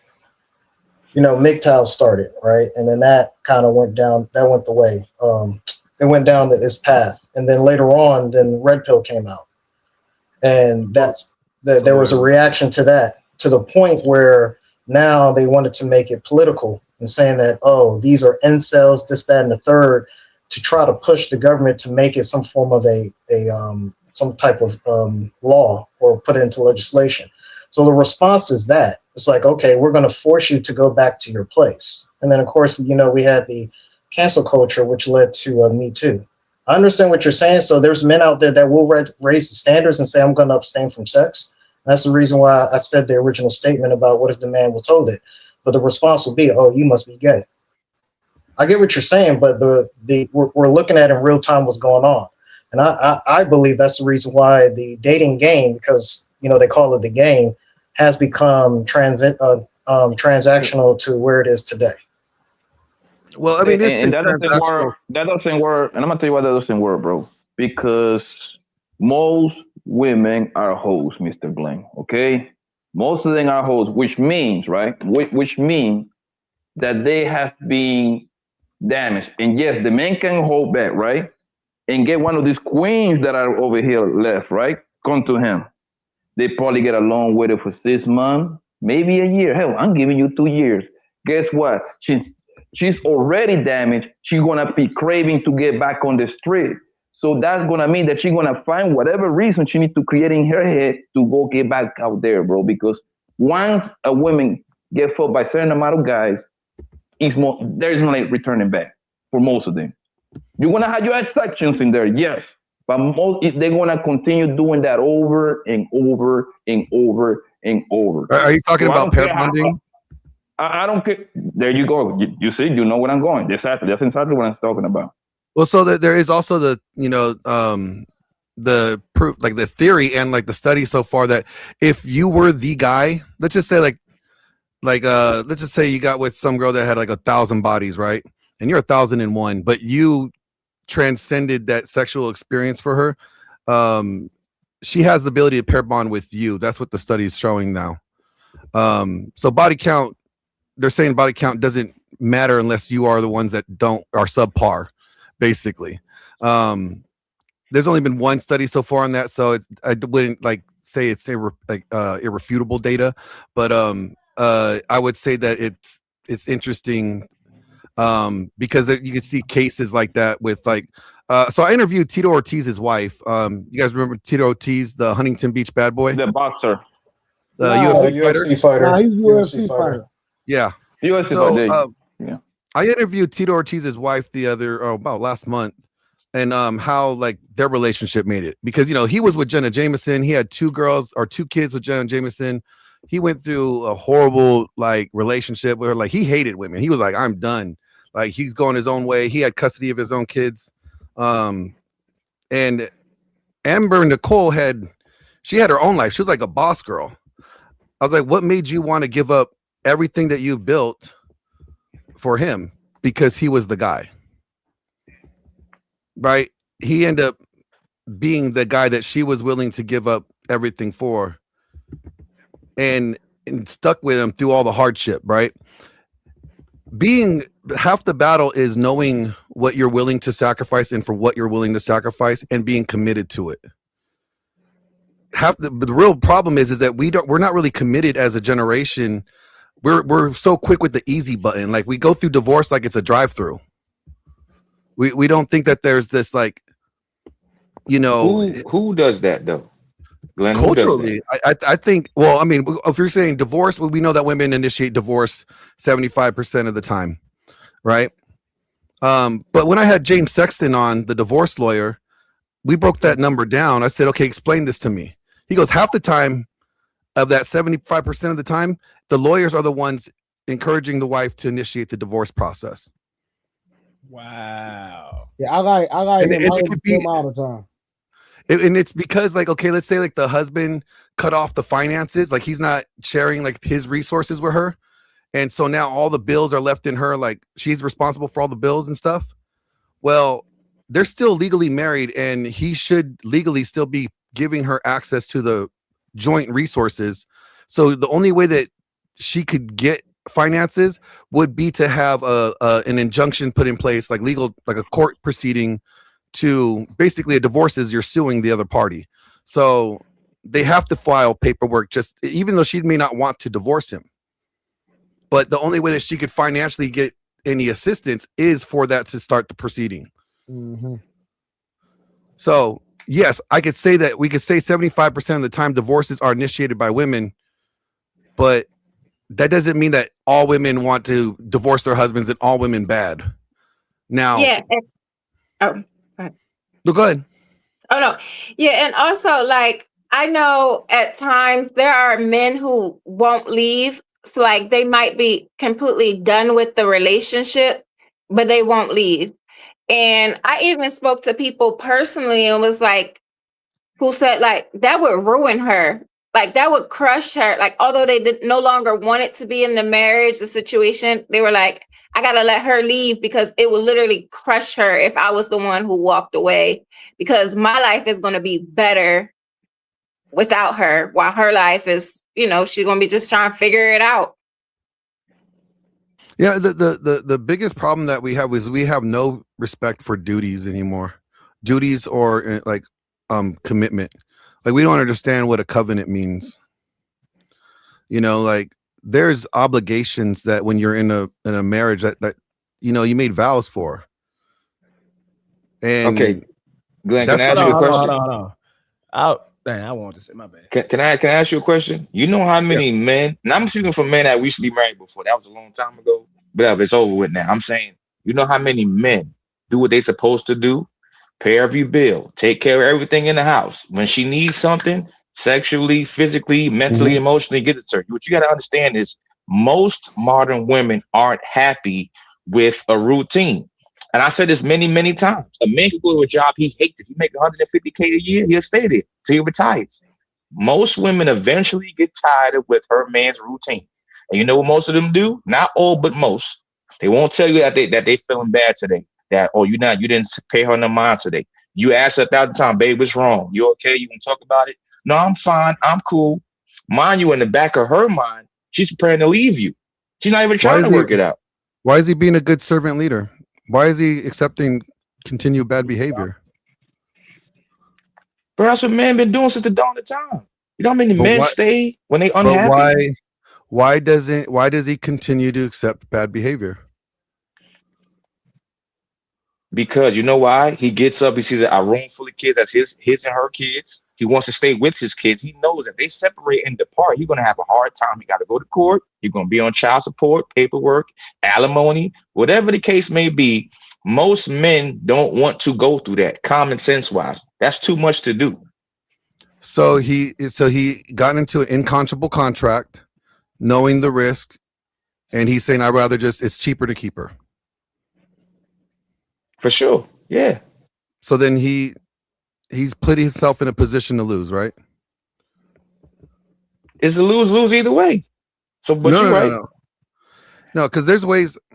Like me and James worked on a book that I have out right now, and we discussed like there's things that could be done prior to marriage, what guys need to do before getting married. Like one, make yourself the asset, but also put your assets in like a trust, like an irrevocable trust if you have assets. So everything that you bring into the marriage is untouched. Creating an LLC, paying your wages through your LLC, make yourself an employee of your LLC, have your LLC oversee your trust. That's how you could protect yourself. That's how you mitigate risks. Now, you could also start with a prenup that could spell out what is your parenting plan prior to, if there's, God forbid, there's a divorce, you already have your parenting plan laid out so that won't be infringed upon. Like when it comes to custody and stuff like that, these are things that guys need to be doing before getting married. 100%. But we get all up in the feels. We're called like, that's my boo. She ain't going to do me dirty. Next thing you know, you're like, I married some crazy woman, right? Like it's not doing what we should be doing before getting married is the problem. There's a lot of like, I think there should be like a 2-year premarital counseling for those that are really serious about marriage and family creation. You know, hey, if you hey, real quick, bro. Hey, Karen, you remember how long did I tell you it take me to even start thinking about marriage, a relationship? How long did I tell you? 2 years. Huh? 2 years.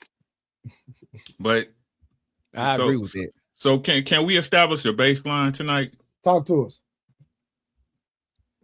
So what you're saying, right? Even with all you said, Glenn, all these provisions, right? The things you said as a man, right? You still got to protect yourself, right? Absolutely. You'd be foolish to squander. Stop. Let's keep it right there, right? Let's keep it right there, right? What we're saying, if y'all pay attention, right? Dealing with a woman, she's a liability off bat. When we want to talk about culture, right, Glenn? We talk about culture, right? What's the culture? Boys are taught she's a princess, sugar and spice, everything nice, blah blah blah blah, right? And we teach girls about boys. We should be teaching boys, right? Mm-hmm. We should be teaching boys what, hey, protect yourself. Well, the church has failed us that way because I mean, one third of the book of Proverbs is talking about watching out for bad women. Facts. I mean, was gonna say that. I mean, even King Solomon writes in like Ecclesiastes 7:28, as I search, but I still cannot find. I find one out of a 1,000 men to be righteous, but I couldn't find one woman among them. That's crazy. That's all the way back in the biblical days. So there's nothing new under the sun. That's what I'm saying, right? So again, when these conversations are being had with the approach that the woman is the sane party, right? The foundation of a relationship, in majority, y'all not. So Glenn, watch this. So play devil's advocate, right? So if biblically it says that in the Bible, so even if we as men set the standard, now I agree with you in the context of, you know what? Listen, we're gonna raise our standard, baby. If you get left out in the cold, then guess what? You just get left out in the cold. But at the same time, it's like a bad deal when, from a biblical standpoint, it already lets us know that, hey, listen, that a lot of times women will be an issue and women will be a problem, especially if they really don't walk that book. I'm talking about a real guy. I'm not talking about somebody that's going to your church and just playing the part. I'm talking about there's somebody that you can see their actions manifested. You can see their actions of this book manifested through their everyday walk and talk, and they're not really playing it. So, like Uncle Rick just said, they are a liability. So what's the point of even raising your standard and signing up for it in the first place? Because your standard should not be contingent upon what someone else do. Your standard should be for you intrinsically. Like, I'm raising my standards for me. Like, again, I control my frame. I control who I will allow and won't allow in my life. And if this individual, I tell guys all the time, a woman needs to be able to be more attractive than your solitude. Like, your solitude should be attractive. You should enjoy your loneliness. Like, 100%. It should not be a bad thing. It should be like, no, like, if I'm going to sacrifice my solitude, she got to be really bringing something over here and offer me something that my solitude cannot provide, right? Like, I agree 100%. So that's where it kind of goes back to the man being on his purpose, not making the woman his purpose. And even with that being said, you should still protect yourself, correct? Absolutely. You should never. I mean, only a fool would like squander or risk everything that he has acquired in life on an inconscionable contract that's what we currently have with the divorce court, right? Or the marriage with family law. Right. And so, and listen, right? So knowing this is what's crazy, right? Knowing that they're getting a bad deal, men still try to marry y'all. Yeah, because men love idealistically. Yeah. We love for the sake of love. Like, right. So we gonna really talk about it, or we gonna keep having these fake conversations? Right. Well, I mean, men are the real romantics, right? Right. So the truth is that they're cliches and they exist for a reason. Men be in love and women be in business. Right. That's really what it is, right? The simple fact that hey, y'all can say take it the way you want, right? The simple fact that you have a set date or when that man can hit, let you know that you already trying to put him in an out of leverage point. His only safety is to dismiss you, correct? That's his only safety, is to dismiss you. And with all these things that men got to fight against just to deal with you, y'all think we're just supposed to jump into the puddle of love like it's a Sunday breakfast. But see, I think we got to, like, you know, come to 2026 reality. And when we're talking about relationships, like we're not in the olden times where, like, you know, we could live off of one income.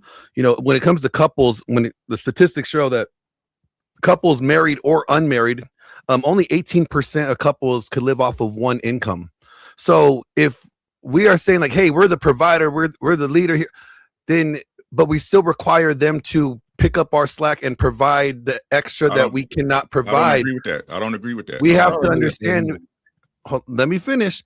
I'm saying that if we are saying, hey, I'm the provider, I'm the leader here, but I need you to go provide the other part that I can't provide, and then still expect them to, like, want to be submissive, that's putting them in a position that's going to be, it's conflicting for them. Like, think about it. Like, if we're telling them, like, yeah, I'm the one that's providing for you, I'm gonna protect you, but I need you to go do this other thing, pick up my slack, but you still need to get the dishes done. We have to understand that there's going to be some nuance there that we're in our economic system does not, like, support that patriarchal structure that we desire to have, is what I'm getting at. Glenn, I'm gonna tell you that you're wrong.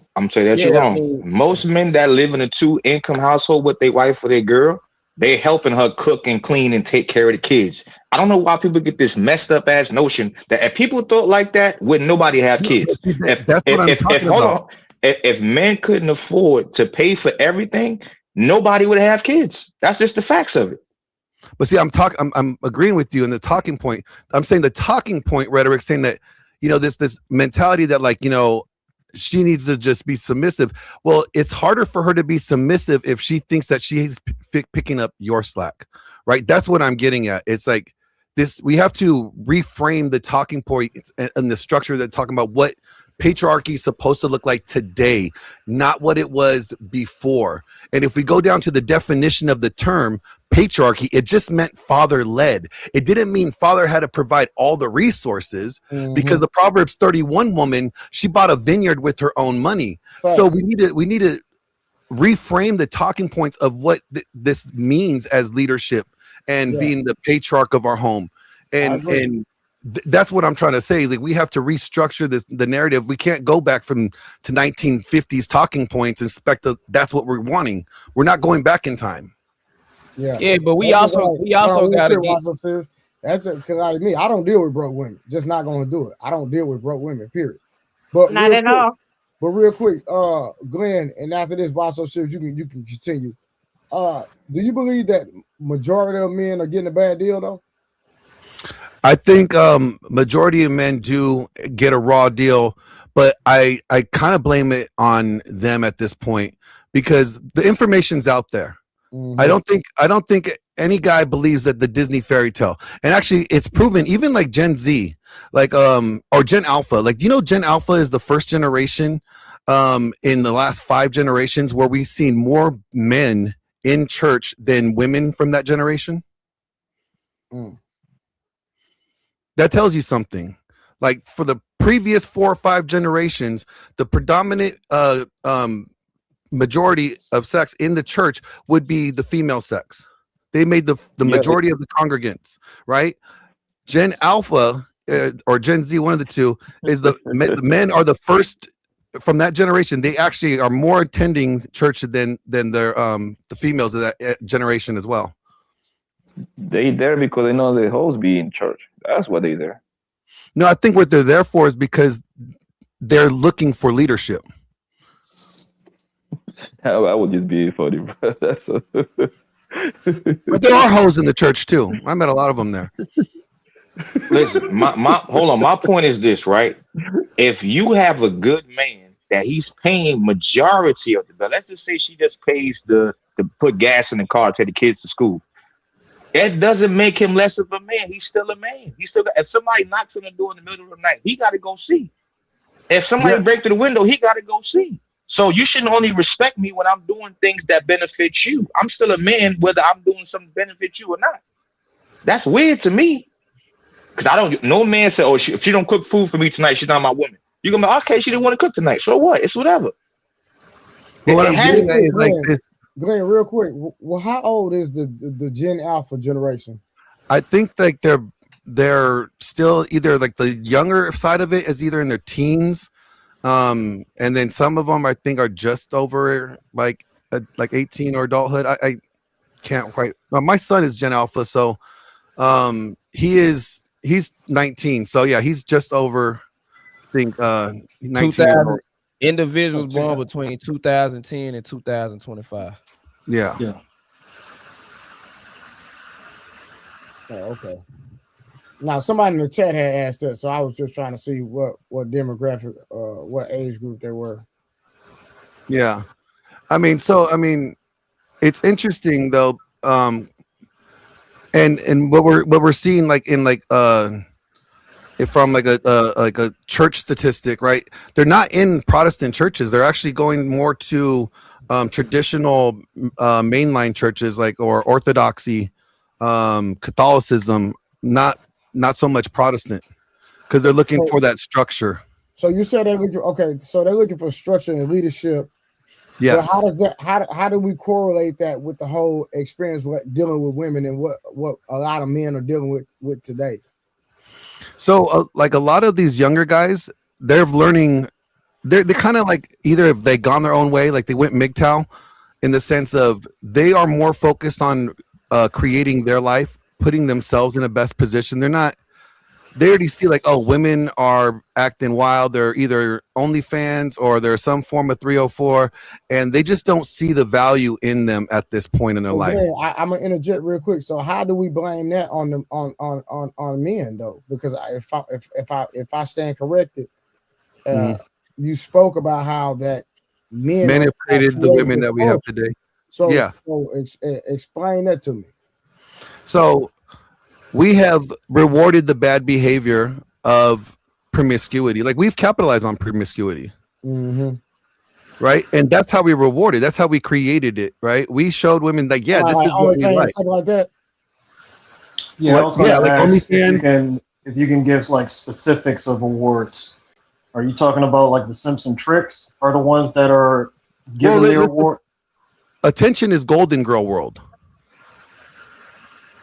We reward them by the attention. Like I even told like Brian Atlas and like Andrew, like I'm like, when you bring these girls on whatever, like you are literally rewarding their bad behavior. You think like and getting to make your point, you're giving them the attention. Glenn, and to make your point stronger, I just saw this report like literally like 3 days ago. America is the country that reported the highest revenue when it comes to OnlyFans, $2.something billion. The second country was like 300 million, my nigga. So we like 6 times higher than the second country, bro. And what's even funnier, okay, so you know, like there's this whole immigration issue right now, right? And they're not letting a whole lot of visas in right now. Do you know what a HB1 visa is? I've heard of it. So it's an entertainment. It's an entertainment visa, right? Like you have to be like a celebrity, like an actor or an athlete or a musician, right? So the gold card from Donald Trump. Okay, I know what you're talking about. Okay. No. It's the HB1. No, the gold card is for business. Like you want to invest into America, you got to pay $5 million. That's what the gold card is. Got to pay. So we only approve only so many HB1 visas. No, it's 1 million. It's 1 million. It's 5, brother. But okay. So we only approve so many HB1 visas a year, and the majority of HB1 visas that got approved for entertainers, musicians, athletes, they actually went to OnlyFans models with like a high subscription, status. Like it's just kind of it's just like we say we want better behavior, but then we reward again right there. That's rewarding bad behavior, right? But Glenn, watch this. I don't mean to cut your wisdom, right? But I understand what you're saying, But let's take like China, right? And y'all correct me if I'm wrong. From my understanding, China, like you can't even get on OnlyFans. Yeah. So yeah, they lock down their IP addresses. So what I'm saying is that I believe that's a more reflection of our government, because the government can literally shut that down, but we incentivize, and we allow it. So if they were to shut it down like China did and say, hey, we're not going to allow this degenerate content to be across where certain people can access it, then that wouldn't even be a thing. By the time somebody says it, I mean, well, here's the thing: women don't want to get rid of porn or anything like that. Even the married women don't want to get rid of it. It benefits them. Yeah, and that's why I was gonna say that OG made a point that women submit to power and all that. We gotta men already, and we've been telling women this. I hate to be that guy because I hate bringing up the system, but women gotta understand that there were things put in place to take power from the man to give to the women. And what I mean by that is the government assistance. It benefits women because most men not getting on that. The child system, even when it comes to like how the marriage system is set up, it incentivizes women to get married, also incentivizes them to leave. Like, women got to understand that we're not telling y'all to be with a man that's gonna control you or a machista that rules with an iron fist. We're telling you that the way it was back then, like Glenn said, the men led. But the way the world is, they realize that if you take a powerful man out the house, we can control the women, and the women bear the kids. Yeah. And that's what's been going on. Anything to make a woman feel the pick me turn, he's controlling, get your money, you don't need him, anything to you get what I'm saying? It's a systematic thing, because that's why most thing is that's why a lot of things is marketed to them, right? Mm-hmm. And that's why the core love to include themselves in between the man and the woman, and give pretty much the woman a whole lot of power, because they rather put the money in their hand, because they understand women want to put it right back into the economy, because women are very reckless with money. For every $1 that is spent in this country, 78 cents come from the woman. So it's a high incentive to make them feel quote unquote good about themselves. That's why most of the child support goes towards them, because they want to turn around and spend it. You know what I mean? That's why it's important for them to keep the house divided, because now you get money from two homes instead of one. And I need to stand correct. And if you need, go ahead, boss. Go ahead. I misquoted. It's not HB1. It's the O1 visas. I'm sorry. It's the O1 visas. I will drop the link here. It's reported by this is I think it's like New York Times, not New York Times, like New York Post or something like that. HB1 is for the workers from other countries like India. The workers China, who are supposed to have extraordinary skills. Yeah. Yes. Yeah. I'm putting it in the private chat. Extraordinary skills, all right. That but the O1 is for entertainment. Yeah, O1. That's okay. what it was. Yes, the O. I just put the link. O1 is for entertainers. HB1 is for. I told you to come up. What's this? You told me to pull up because I got the smoke. So here's the thing, right? One, we always like to talk about men protecting themselves. Only 6.5% of men pay alimony, a minority, and the majority of them who pay alimony are the ones who are high income earners, which the average man is not. Thus, the thing of being average, right? We're all mostly average. Well, nobody on this panel is probably average. If you're a six-figure earner, you're not average. You're out of this conversation. Your experiences, while very valid, are not the average. So let's talk about the average, right? The average is that government is still majoritarily run by men. If they wanted to outlaw it like they have with abortions, with the support of those voting, right, who are voting in men, we see changes. But I think the ownership, right, there's this duality of, Glenn was talking about like the responsibility, right? And I put in the comments, someone was like, well, how do we support and create, this I'll say 304 culture? Well, the money goes to the money goes to the 304s, right? The strip clubs were making money even during COVID, right? OnlyFans, the Pornhubs, all of these things, even though we know that at one point, I think in the early 2020s, they did a survey of strippers, and I think the ones who had been molested or raped was like 75% of them. So we actually, and same thing with prostitution. So we actually know that the people who are doing these things have actually been damaged by a majority of men who have molested them, raped them, whatever, right? So it's like some things we talk about without really looking at how do we get here. And let's just say the ones who aren't, right? If your daughter or your cousin or whomever sees that the boys their age or the men in their life are supporting the 304 culture, what would stop them from turning into a 304 to get what you're glorifying? So you're going to make them do what you like. If your money's going there, your attention is going there, and the kids, not just in the same way why so many boys want to be rappers. Why? Because they see that the rap and the entertainment is what we glorify as a culture in America. So a majority of them now want to be social influencers, or they still want to be in entertainment because that's who we talk about. We ain't talking about everything's not black owned anymore. That's why most people don't want to be rappers. That's some no. bullshit. Ask these kids. Look at the latest survey. You're wrong. That's anecdotal. It's either sports, entertainment, or something with the entertainment. It doesn't just be a rap. You're just making that. You're making that. I said a rapper. I said entertainment, and I gave the example of rapper. I said entertainment or social media. Most of them now want to be in entertainment. When they survey the youth, that is what's coming up for them because that is what we have been glorifying. Now, just kick it back to the 70s or even like the 80s when it was doctors, lawyers, That's right? because In we American, integrated with these other races. That's One why mic, we please. have more. Please let her land. And the only we haven't. me is a white man's point of view. And I hate to say this to Glenn Lawrence, I really can't go to white men on modern dating because we live in different realities when it comes to dating. White men date with their wallet, we date with, what we date with. So, well, I'm like 5% North African, so does that count? But reality though is that even with the white man though, they're not just dating with their wallets. That's what we see and what we glorify on social media. The average white man is out earning the average black man, but this pay gap between white men and white women, which is primarily who they're dating and marrying, is the same 10%, or it's like 7%. It's even smaller than that of black people. Like pay gap. So it's not like the average white man and the average white woman are marrying each other, just like the average black woman, average black man, 85%. And for them, I think it's like the same, around the same thing.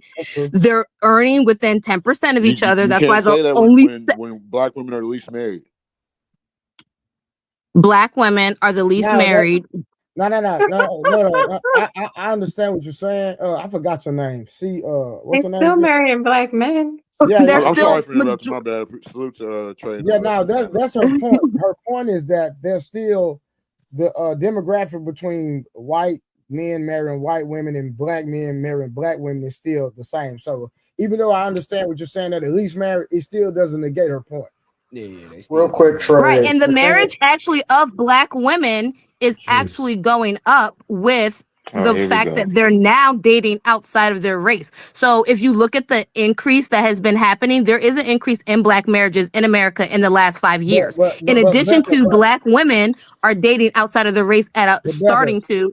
But Becca, I understand what you're saying, but I can see you the results at my. I can see you the actual data. They still getting divorced at the highest rate. So even if they are getting married more, they're still getting divorced just as much. So that's a culture thing when it comes to that because the divorce rates. We can substantiate that black men, and I don't want to make this a racial content. We can get off this race. So I'm gonna make this the last time we get off this race stuff. Black men are almost at 50% marriage rate of all black men. Like we're going up at 0.8% every single year. Being married to a black man puts you at a higher risk of divorce across any race. Look it up. I'm telling you what the facts are. Being married to a black woman married to a white man has the lowest divorce rate out of any interracial. That's not true. Google it. Google it. Google it right now. She's making up statistics. Google it right now. Black. No. Listen. I think Wolfpack makes up his own data. I don't have to. No, I don't, because I'm gonna sit here. Google it. No, I'm not. I didn't say you. Oh, okay.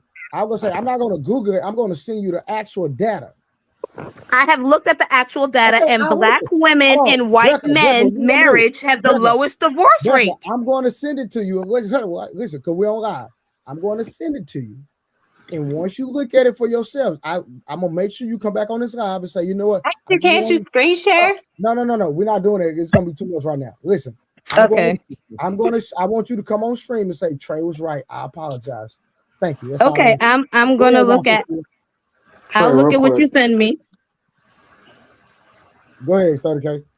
All right. What I was trying to say, I get it, Karen. This is like I said, I respect you a lot. The issue is that when it's pivoted more than 3 points, it's very hard to follow, right? Wait, So, you said Karen?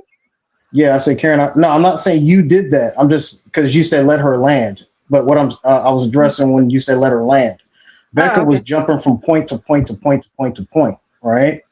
So I'll give you an example. At the very beginning of her statement, I'm not going to say the word because Trey's live. I don't want him to lose his being monetized. Hey, they've been doing it anyway, brother. All right. When you make the baby deleting comment, and then now we're talking about, demographics and who is more successful if they're married to what demographic, those are two different points. So it's like if you make a point, then you should allow a person to rebuttal that particular point. But if you make that point and then you jump to another point, and then you jump to another point, you jump to another point, like what is the point? You see what I'm saying? So I was just addressing that. So I will wait for her to land so that we can address it. There were certain things that were being said that I know that Glenn wanted to say something to, and I know that Wasa Series wanted to say something too, but then it pivoted to another point. I'm not trying to come at you hard. A lot of people started talking at once. That was she's that making was up my fake thing. data. That was It was me. My bad. I was interrupted. Yeah, a lot of people started talking at once, and then you don't hear what anybody's saying. Okay. Well, real quick, Becca and Becca, you talked about women being, essayed, the strippers and what other ladies you talked about? You said strippers and who else? Corn people. Yeah, so corn people, right? But you act like that's the majority of women. Like, so what was the whole point of stating No, that the majority of majority of people are consuming those things, right? The average person is consuming or you see how God work.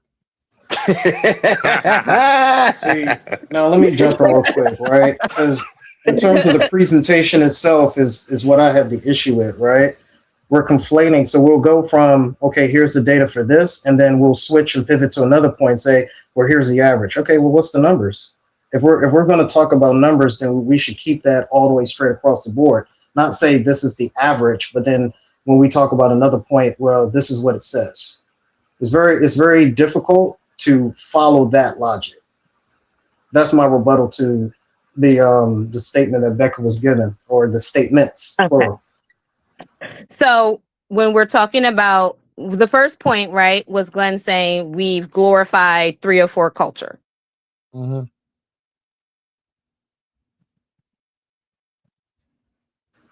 Okay.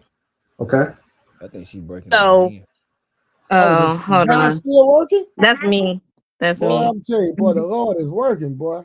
That's that Metro PCS right there. Don't do that after you the one who called her to come up here. Keep checking up for your cousin. You don't. You know who called her to come up here. Quit checking up for your cousin. Stop that. All right. So the point is that we have encouraged 304 culture, right? So we've encouraged it through multiple methods, including, hip hop culture. We encourage 304 cultures, strippers, prostitution. Let me rebuttal that. Now, my dad was in high school in the 70s, right? And and trust me, before hip hop even came out, women were like that. My dad told me that himself. I said glorifying, right? I didn't say that they weren't doing it. I said glorifying, which is the process of us elevating those endeavors. Okay. I can see that. You're correct. No, she's not. Trey, we can't let her go with that. She's not correct. You know who glorifies that stuff? Other women.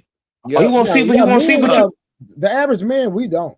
For sure. Right, especially a father, an uncle, a grandfather. We never tell our woman, our little girl, go strip. That's normally what women tell other women. If you really want to keep it 100, feminism and liberation has did this. It's okay. Who are the number one Wait a minute. One second, Becky. Go ahead, finish, boss. No, what I'm gonna say, what I'm gonna say is this, right?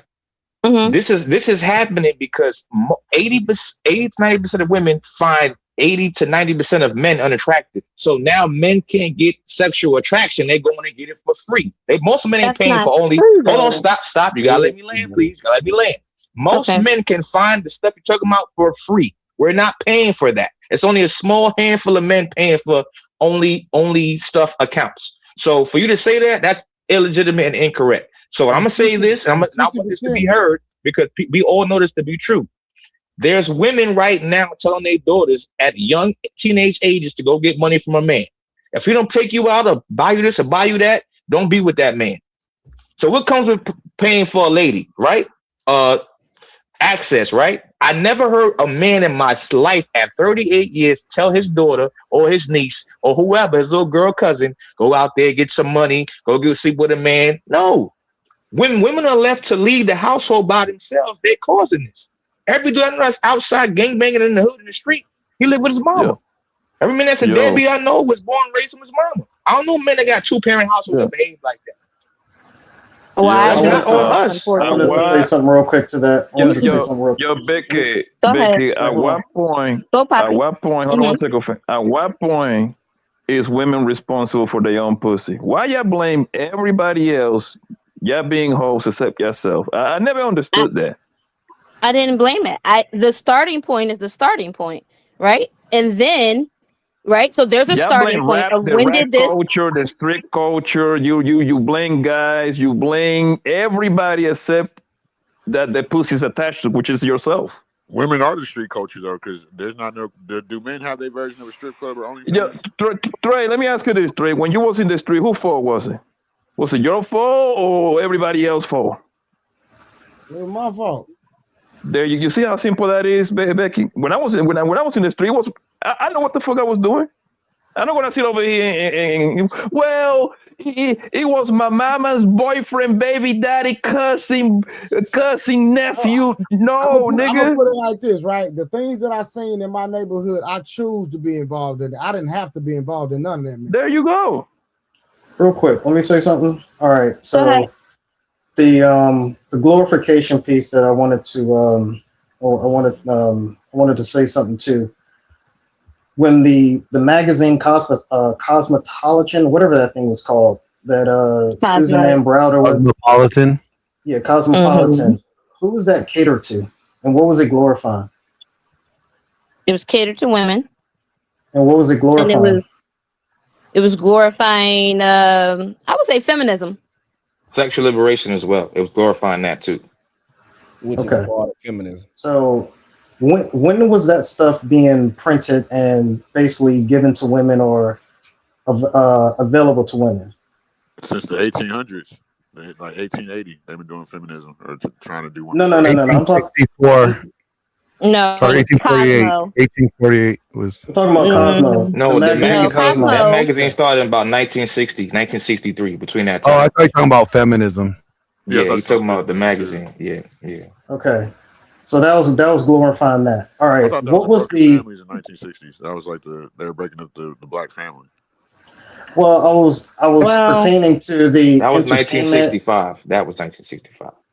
I was pertaining to the literature that was basically being pumped out to women to glorify a certain lifestyle. Right. The other piece too. Well, wouldn't you have to look up though when sexual liberation actually became a part of Cosmo? Because I highly doubt that was in there was the hippie movement, right? That took place in the late 50s into the 60s that then gave way at least in the black community. See, so that was my next Free point. love was in the 60s. Free love, that was during the 60s. Yeah, free love was in the 60s, and the hippie culture was promoting that, right? Correct? Yes. And what was the purpose of them promoting free love? for men and women to be able to move around between each other. Yes, essentially that was what it was. It was saying like, because before that, you know, a majority of people, men and women, were marrying as virgins. And so free love actually, yeah, go ahead. Where is the Madre Teresa movement? When you're gonna start that one? How about that one? Since everything influenced your life, why don't you just start like a Madre Teresa movement? It's still being a whole movement. Where is that movement at? They don't want I think it's kind of.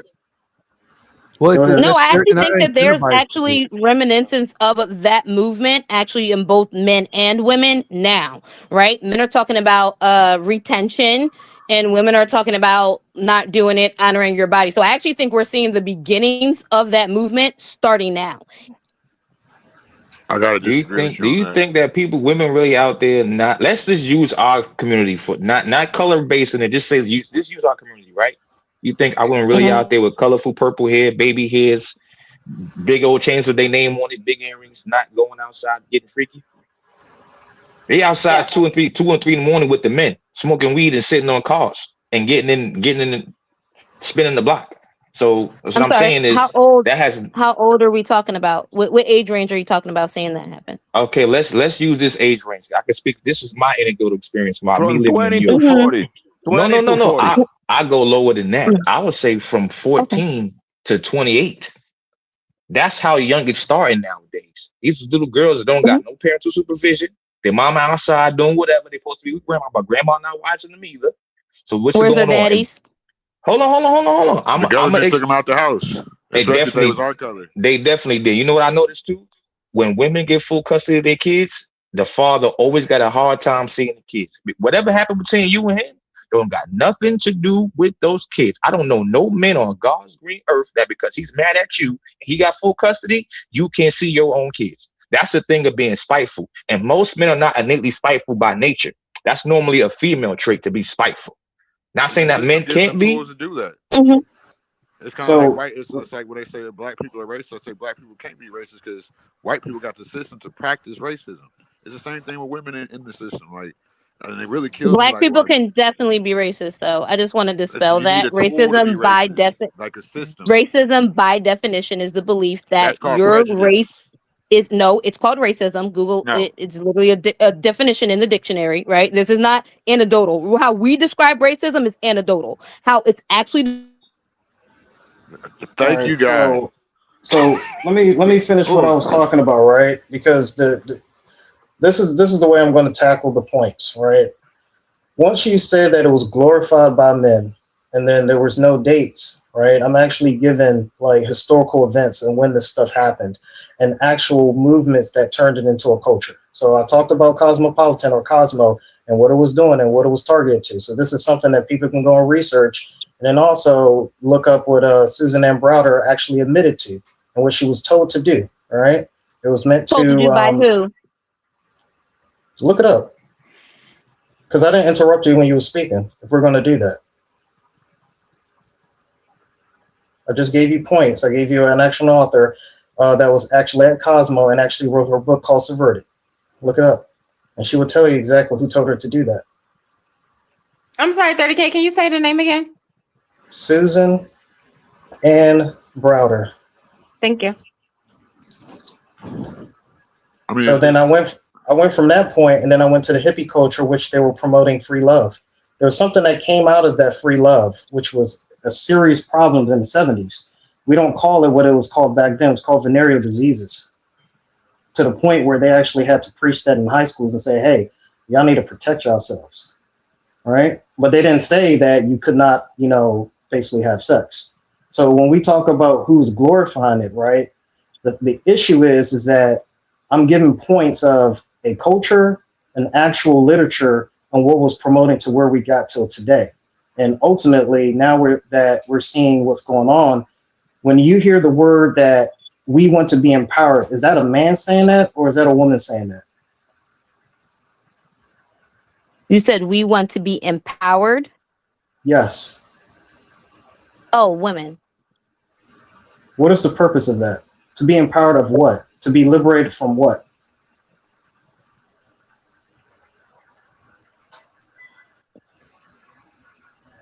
and we will start from third wave and fourth wave.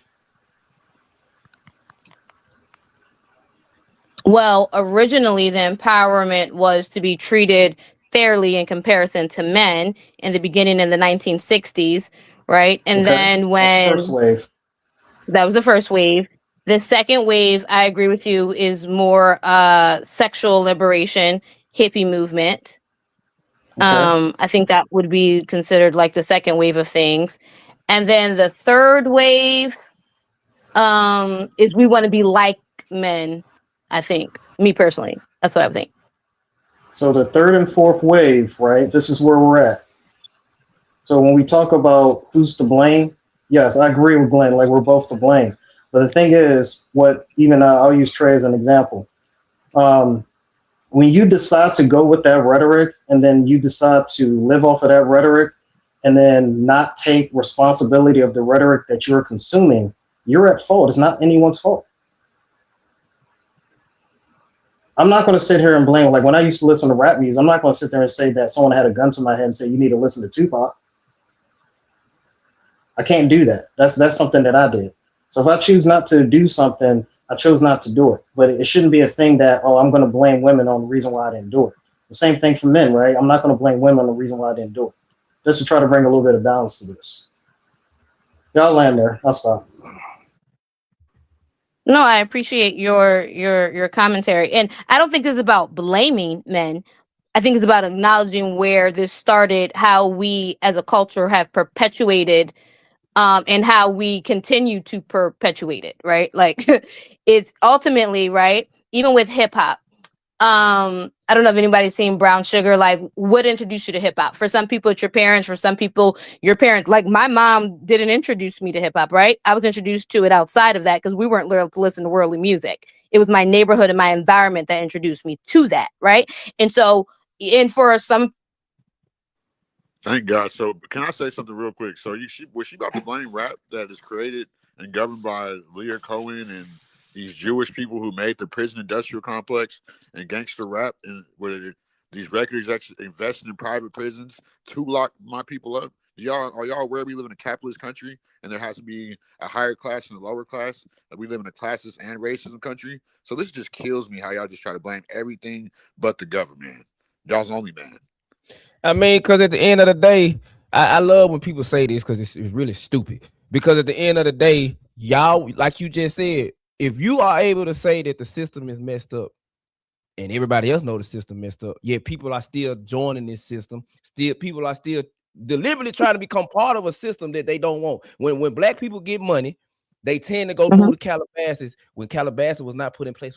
Black people will leave where they at to go be a part of a system. They complain about this system. You can't complain about a choice you are making. Yes, the system is. I don't think the system is meant to be. It's like I say, it's for socialism. It's for if you a poor man is poor for a reason. Like it is what it is. But at the end of the day, you can't sit here and make. Well, of course, the system is the way it is. But it's up to you to make the decision to go against the grain. Like, that's how I look at it. We already know what's going on. History already says what it is, but you know this. But as a masculine man, like we automatically go against the grain. Like, if you're truly masculine, like, you know what I'm saying? We're not gonna let our women just be willy-nilly, like, you know what I'm saying, and go through the system. Or we just gonna cut them off, like, you know what I'm saying? Look. I got a major point real fast. It's gonna be a real short and sweet point, right? Remember how she brought up the 90s and rap music and rap culture and all that? Yeah. Before you saw a woman in a rap music video dressed like that, who let their daughters leave the house like that? Well, what about the early 90s rappers like Queen Latifah? They were conscious rappers. They weren't hoes and stuff until like Lil Kim and all that. So obviously there was an agenda there. My point is, once they took the patriarch out of the household, that's when the community started to crumble. If you have a woman in the household, this is just what I noticed and what statistics and data show, right? She's working 16, 17-hour days. She got 3 jobs. She's never home. She got sons and daughters, right? So she's never home. So that means it's when the parents ain't home, where the kids going to be at? Outside. Most of us is like, yo, my mama said stay in the house. I can't go outside. We still went outside. The point is, when there's no male and structure and order in the house, things tend to go left. Why do you think in a lot of those, different, people of different colors don't have the same problems that we have? They have them, but not as much as we got. True. That's facts. But I just feel like it's worse with like our women, like and I'm not trying to like bash on black women, but especially with a non-black woman in my picture, but I just feel like they sell out to the system the fastest. That's right. No man will ever be more stronger than me, more powerful than me. I'm win, lose, or draw. You know what I'm saying? I'm dying like a warrior. But what I'm saying is, it seems like our women is so quick to just put us down, and then wonder why we do all the things that we do, and without being like, you know what, son, like it's gonna be all right. Like I made a mistake. Like why would they admit they made a mistake choosing not necessarily the white man, but the whitewashed way? I don't get why our women can't see that. Because I mean, that's why panels like Trey, Ali, Fatty, and even sometimes Fresh and Fit, since my 35 years in the last 5-6 years, men finally have a space to complain.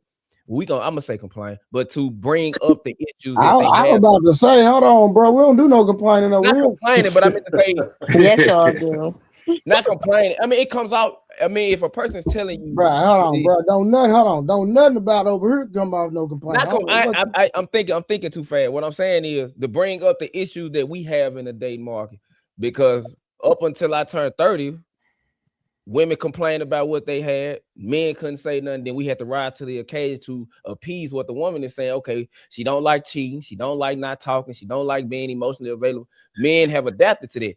The thing is, now that we have a space, women are not used to hearing men talk like this. So now they coming in to the point where he said, but why so serious? But you'll hear women across the board say, y'all don't talk to us. Where we talking now? Yeah, but the thing is, I tell women all the time, if you got your nephew need a haircut, or you got your son, go to a barbershop and tell the barber, I want to be the last person my son needs to be the last person you cut. And then just listen to how men talk in general. Barbershop talk is basically how men communicate amongst each other. You hear how he talk about his wife, how he talk about other women, how he talk about his kids, how he talk about his daughter versus his son. Women don't have that. So now that we have spaces where men talk like this, where it comes off as misogynistic, bigot, etc., etc. No, this is just how men are, because at the end of the day, a woman can't physically change a man. Women have no force of value to change. You might do it with your vagina, but they can only be for so long. Women need to really take the time to understand men and listen to what men say instead of internalizing and sensationalizing what we're saying. But a lot of men, I will say, come to these spaces and complain. I'm not gonna be an idiot and say it's some men out there that don't really hate women. Yes, they do. But the same can be said for women when it comes to the misandry side. It's a lot of women out here that really genuinely hate women. I mean, they hate men for sure. Yeah. The thing is, the spaces are put in place for men so men can have a space to talk. A lot of men can't go to their women. And then when we have these panels, the panels show why women internalize and sensationalize. And then they make it back on them when it's crazy to me that men have to go to their woman and speak in general. Where they'll bring up a situation with their homeboy, they really talking about themselves. They want to edge their woman, see how she'll take it. Well, like Samson said like last week, that's what men do. The thing is, women need to understand that these spaces are around for y'all's sake. We're giving y'all the game on how to keep a man 40, 50 years. Women are going against the grain because you're not going to change a man. I don't understand why women think you can reinvent the wheel. Men are just going to adapt, which is why a lot of men are lying. A lot of men are putting up a facade because they're going to get a man is going to by any means get what he wants from a woman. Why so serious? Oh, my bad. Go ahead. No. Yeah. So, you said that there's not a space for women to complain like that, or did you say that they have the space but we don't? We have space amongst our friends, amongst my dad, amongst the men, but in the last 5 years, I can say this is the only time in history where I've seen a space where men can actually have barbershop talk. We can actually have a discourse amongst women, and we actually can go back and forth. Like this, in my 35 years of living, I don't know, because I'm not part of the hip hop culture like that, if I'm gonna be honest. So I don't know. Y'all can correct me on that, but that's what I'm saying. Like women have spaces. They can go to their therapist. They can go to a sister. They can go to the internet. They can make videos crying on Facebook and social media. They can go to the inbox with the simps. They can go it's a lot of women have a lot of outlets to express themselves. Men really don't. So now that men are having the power to express themselves, what they're gonna say in the beginning might come off as hatred, might come off as he's belittling. That's just his experience with women in general. People look at the messenger instead of listening to the message. I hate that.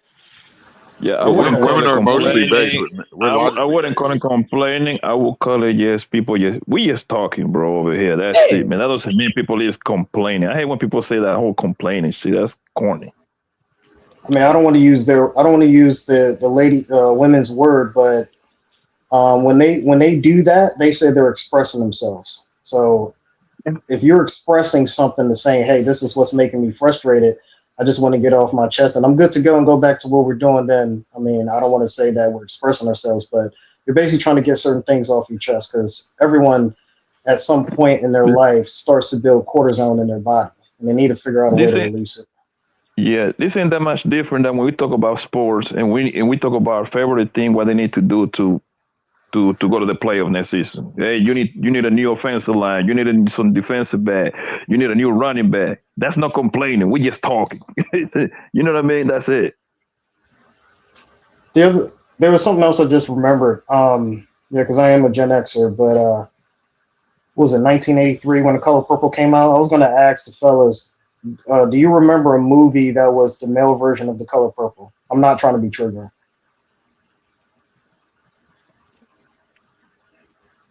Anybody? No. What year was that? Same ramifications, or like you're talking about like the treatment?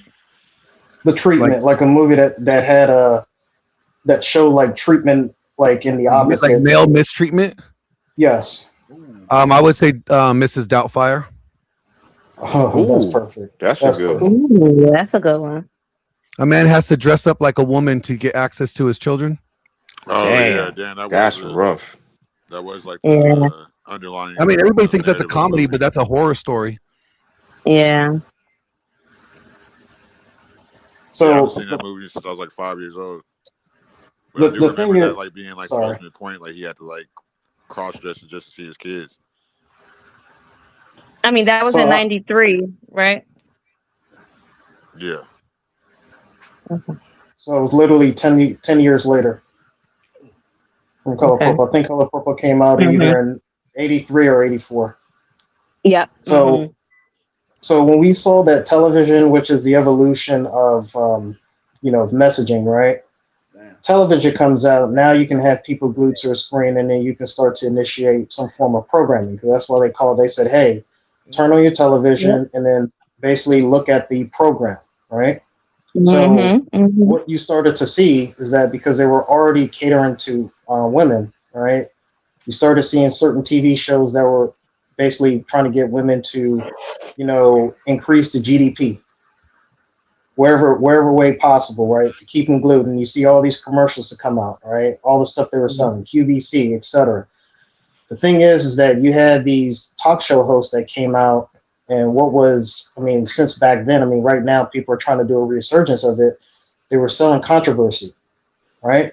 These men ain't doing that. It's like, oh, well, who are you talking about? Who remembers Ricky Lake? Yeah, Ricky Lake, sorry, Jesse Raphael, all that. Jerry Springer. Are you talking about like that Ricky Lake, or when like Ricky Lake got thin? There's two different Ricky Lakes, though. Like you gotta admit, like the shows were different. Queen Latifah had a show twice. The point like he's that trying to too. make is that there was more propaganda women-based talk shows. Jerry Springer was like innovative for his time.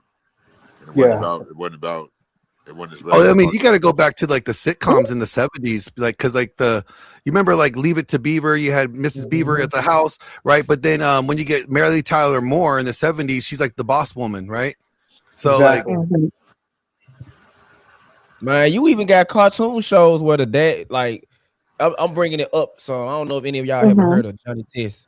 My kids watch it. I actually like the show, but I don't like the fact that the mom is the go-getter. She works 16 hours a day while the dad is the stay-at-home dad, and you can see the Like he's very overly emotional.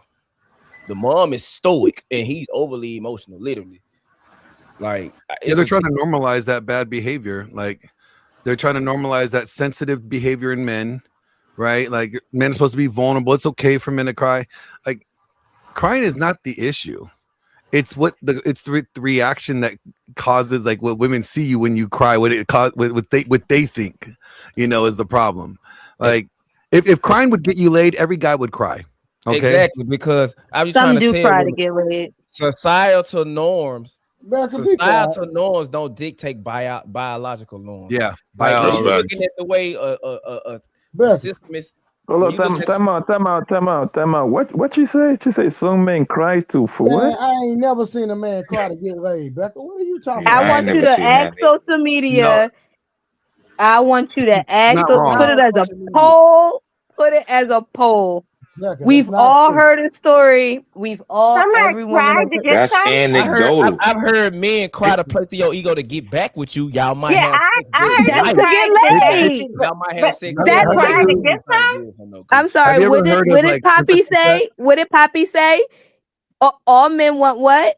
And so if he's crying to get back with you, it's ultimately to get back to what? That's not true. But she not giving you nothing though. He be crying because he want to stay in that relationship. He don't want nobody else to have you. Break up with you and still have sex with you because he still want it. Have you ever heard of a sympathy sex? That means that's to get sympathy sex.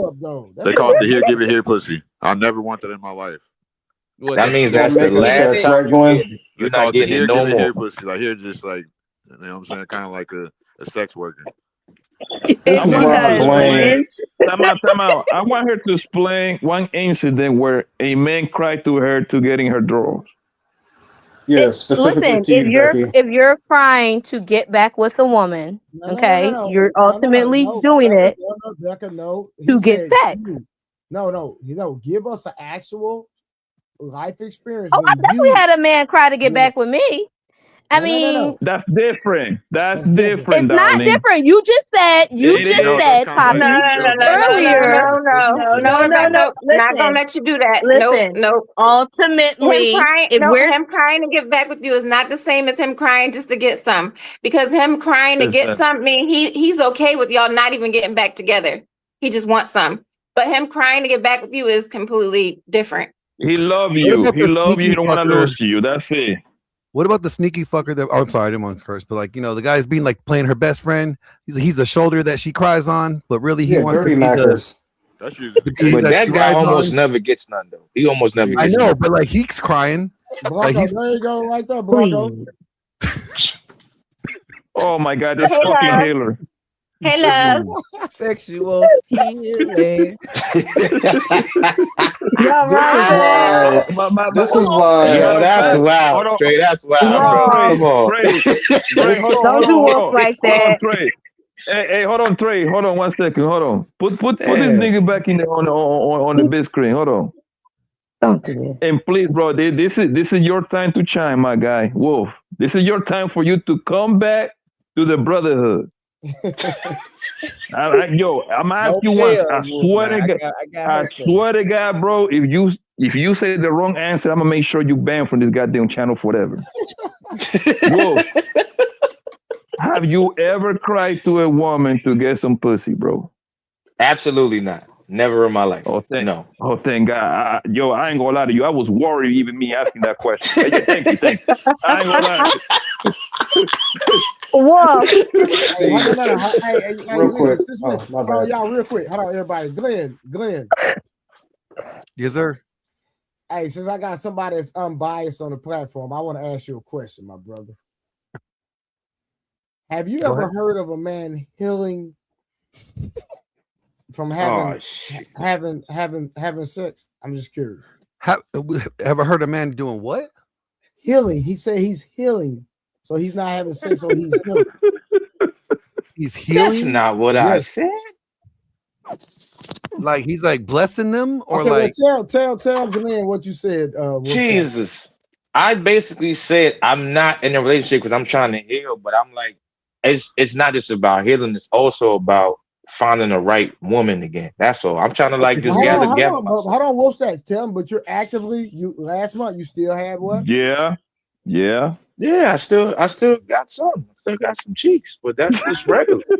So he I don't mean I don't like cheeks. So he said he's healing, but then he's still having intercourse. What are you healing from? It's a lot. When I mean, like if you're saying like you're not ready to commit because like you went through a lot in your last relationship, there's a lot of baggage that you need to unpack, right? And you need to sort out, and you don't want to bring that baggage into a new relationship because that's all you're gonna do is just end up projecting that onto her. You know, that's what I said. That's what I said. Thank you. That's one thing, but if you clapping cheeks, that's just adding more baggage to the baggage that you have to unpack. I'm a man. I can compartmentalize. I'm a man. I can separate. Yeah, but like I said earlier, like every sexual opportunity is not necessarily worth it in the end, because I mean, there's been plenty of times I would say like, yeah, it was fun, but it was definitely not worth the consequences that came after it. Right? Like, y'all, I don't know what type of vagina y'all getting, but every time I get something, that shit be getting. Even if I don't want to date her, I'm gonna be wanting that shit again. Yeah, but when they start showing up at your parents' house out of nowhere looking for you, that's the unnecessary problems that you did not want to get into. That you weren't thinking about that when you were clapping cheeks. You weren't thinking about the consequences, aftermath. I ain't gonna lie to you. Now that hold on, real quick, Wasso. I apologize, Wasso. Serious. Will says, did you say somebody popped up at your parents' house? Yes, with the kid. Well, that was when I was married. That was like, oh, you was married. Okay, that was 14 years ago. That was before y'all got married, though. Right, that was right. We didn't get married. Right. Hold on. Go ahead, Wasso. Serious. I'm gonna tell you now. I kind of agree with. I think this because I'm just older now. Because as I look at it now, back then, even when I was cheating, there was just a dominance power thing. It's just a power trip for me. Now it was an ego thing. I ain't even cap to you. Like, I can't have sex with you if it don't mean nothing. Like, maybe I come off as weird, but no, you just getting older, you're growing. Because as I've gotten older, it's the same way. When I was young, I just do my thing. Really, Trey? Now, really?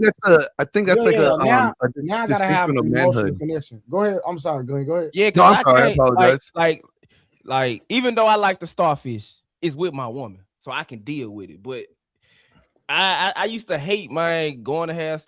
Even when I was single, I'm putting another woman's body, another woman's head on your body.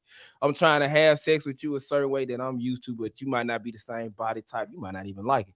And then I don't know. It's just me. Like now, I hate to have sex with an empty shell. Like I hate that.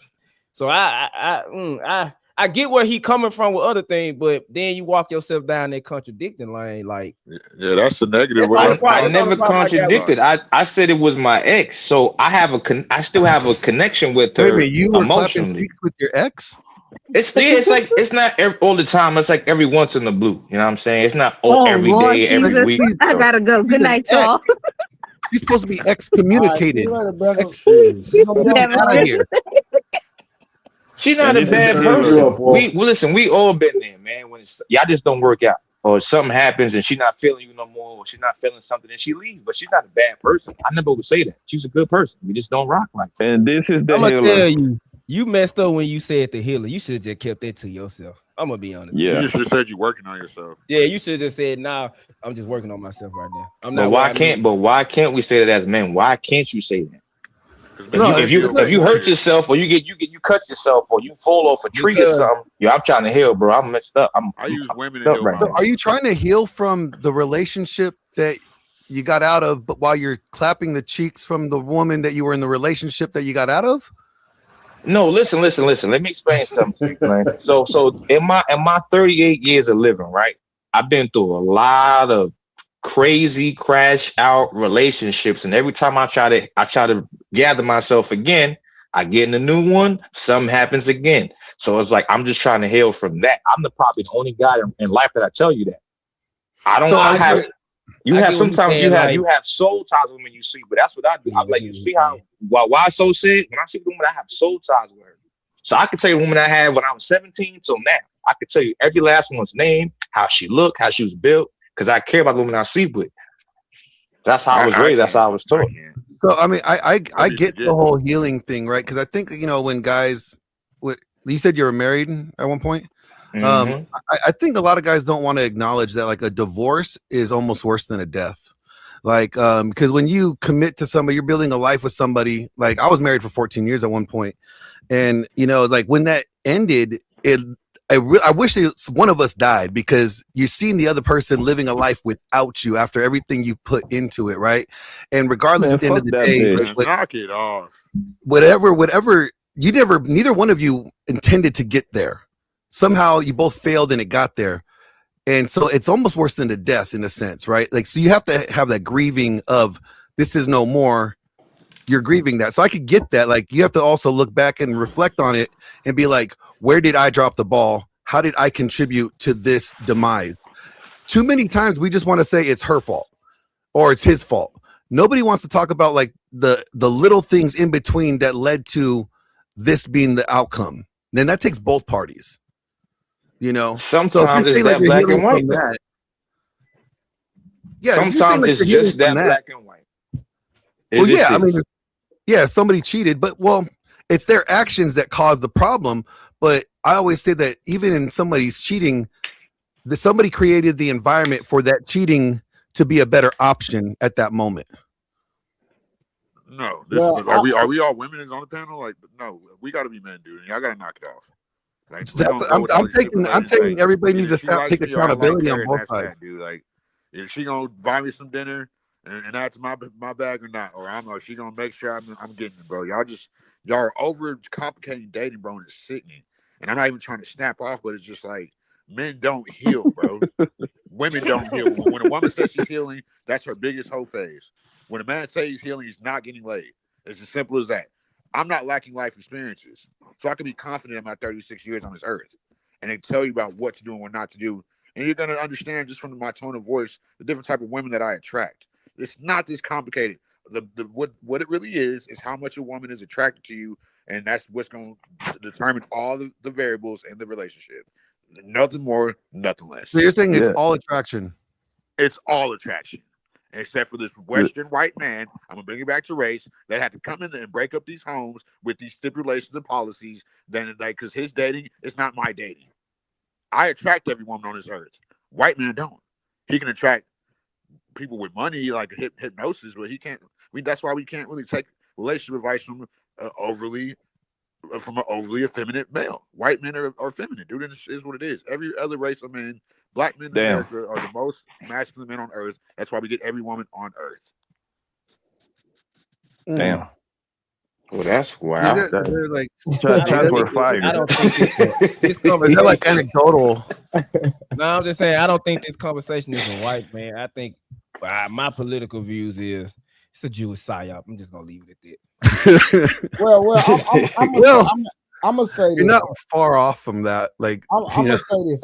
Me personally, I don't believe in the whole healing thing, but as a divorced man myself, I understand exactly what Glenn is talking about when it comes to divorce. So I'm gonna speak for divorce. So if you have not been divorced, then you can't understand what Glenn was talking about. Now, I'm not gonna say it's like a death. I'm not gonna go to extreme, but when you want when your goal as a man is to grow up with your kids in the house and everybody be under one roof, and then you got to split this and kids go over here, then your kids calling you daddy, why you can't come to mama's house, mama, why you can't go to daddy's house, and then your kid is coming to you and you got a heart for your child, your actual child, and they asking certain questions, then you get the courts involved. Like, that's a whole different life experience. And if you ain't never experienced that, man, you can't speak on it, just being real. But so I understand what Glenn was saying in that regard for sure, because I'm divorced, and I think Wolf's actually divorced, and so I can't. I got engaged at 17. I had my first kid at 17. I broke off the engagement because I didn't want to. She was illegal, so I didn't want to. And because I'm from LA, I didn't know what I was getting myself into. And I'm the guy, like, if it's not like the first time, if it's not as wet as the first time, I don't want it. Because I know how women operate. So you said she was like a Mexican? Huh? You said she was illegal, like a Mexican? Well, like her mom got like over the course of time, like her mom got like the green card. But I was like I was with the girl for like 5 straight years, like from like 16 to like 21. Like, but I'm the type of guy like I'll cut a girl loose if I know she's not making me better as a man. So of course it took me years to get over it, but like the girl just said in the chat, I held under other women. But see, more respectfully, you know, I think it's the second time on the platform, like I said, and you cool people, but I think it's different when you're as an adult and you build a life with a woman as a husband and wife versus from 16 to 21. Respect. I mean, I get what you're saying, but like when I met her, she changed my life. Like I was literally gangbanging, like, and that was the worst my family was. My dad's in Motown, and just I got a nephew in the NBA. My other co-family is Blueface. So the 2000s was the worst we was ever off. So whenever she got pregnant and Blueface brother and them had that little incident, I decided I'm going to move from Cali and get a job and go back to school. Mm-hmm. So I became an adult. So like you can't really correlate it to being an adult because I was building something with her here in Texas to where I could let her go when she moved back to Cali. You know what I'm saying? But I respect what you're saying, but it took me years to get over that too. But I didn't just like, oh, I want her dead. No, why would I want her dead? And that's what you said. It's not that extreme, but I feel like that's a feminine way of looking at that. And we got to stop. I'm not saying that you want her dead. It's like a death. It's like worse than a death. Like the relationship being like this thing that you invested in, this thing that you were planning on creating, that you guys were both creating, that is dead. The relationship is dead. And so it's like a death, not you want them dead. Okay. Yeah, I understood that. I understood that, Glenn. You gotta think about the well, I know me. Like I had 300 people in my wedding. You know what I'm saying? Like we don't want to talk about how much money was spent. Like 300? 300? Yeah, I had 300 people there. Yeah. So it's like I can tell it was about 30,000. My friend's been. So it's like Glenn was saying, like, and when you get kids involved, bro, that's all. That and you were purposeful. I was intentional with my marriage. I never thought I'd get a divorce, and that's why I feel like, that's why I believe like men that have been divorced, we have a little bit more insight than even married men because I'm on the side of the spectrum that you don't want to be on. you know what I'm saying? And I can help you and I can advise you not to end on this side of the spectrum because I'm telling you, it's a whole entire process. So I've been single, I've been married, and now I'm a divorcee. So it's like people like me and Glenn, and I'm gonna think about Wolf Stacks. I'm gonna pray for him. But we, as men, we see things we see the entire lens. You understand what I'm saying? When it comes to relationships, because we've seen it all. But hey, real quick, anybody got anything else? I'm gonna give y'all closing remarks. If not, I was gonna ask a quick question. We're gonna shut it down, and then we'll continue tomorrow at 10 p.m. Again, go ahead, Glenn. So I was gonna ask you, for those that have been divorced, when you look back at it, have you been able to go, you know what? I see where I dropped the ball. 100%. I see, like, okay. So then once you acknowledge that, did you really like come to terms like it's not all her fault? Well, I'm gonna say this, Glenn. I've taken responsibility and accountability, but to this day, she hasn't. Well, that's not, but that doesn't matter. It doesn't matter if she ever takes it. No, I know, I get what you're saying, 100%. But it's like a lot of women think just because they don't cheat that they're good wives. Oh yeah, no. There's a lot of well, I mean, you got to figure, right? The Proverbs 31 woman, she's as rare as rubies, right? Mm-hmm. How rare as rubies? That's pretty rare, right? Like, so most men are not going to get a Proverbs 31 woman. And I tell guys, like, you know, wives don't come pre-made; they're built. Mm-hmm. They're a reflection of leadership, you know, and they could have good bones. They could come with like, you know, good foundation, like, you know, the way that she was raised and, like, you know, her family upbringing. But at the end of the day, it's our responsibility to build them to be the wife that we want them to be for us. Right. Yeah, for sure. 100% mold them. You got to mold them. That's 100%. Yeah. Well, so hey, Glenn, real quick. What was that scripture you were talking about? What Solomon said? Do you know? I think it's Ecclesiastes 7. I think it's 28, where it says, "As I search, but I still cannot find one out of 1,000 men to be righteous, but I still cannot find one woman amongst them." Okay, you said 7 and what? 7:28.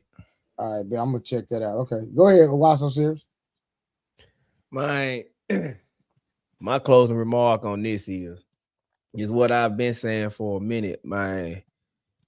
It's you got 3 stages of the way society is set up. You got the biological, then you got the sociological, then you got you got what the system set up.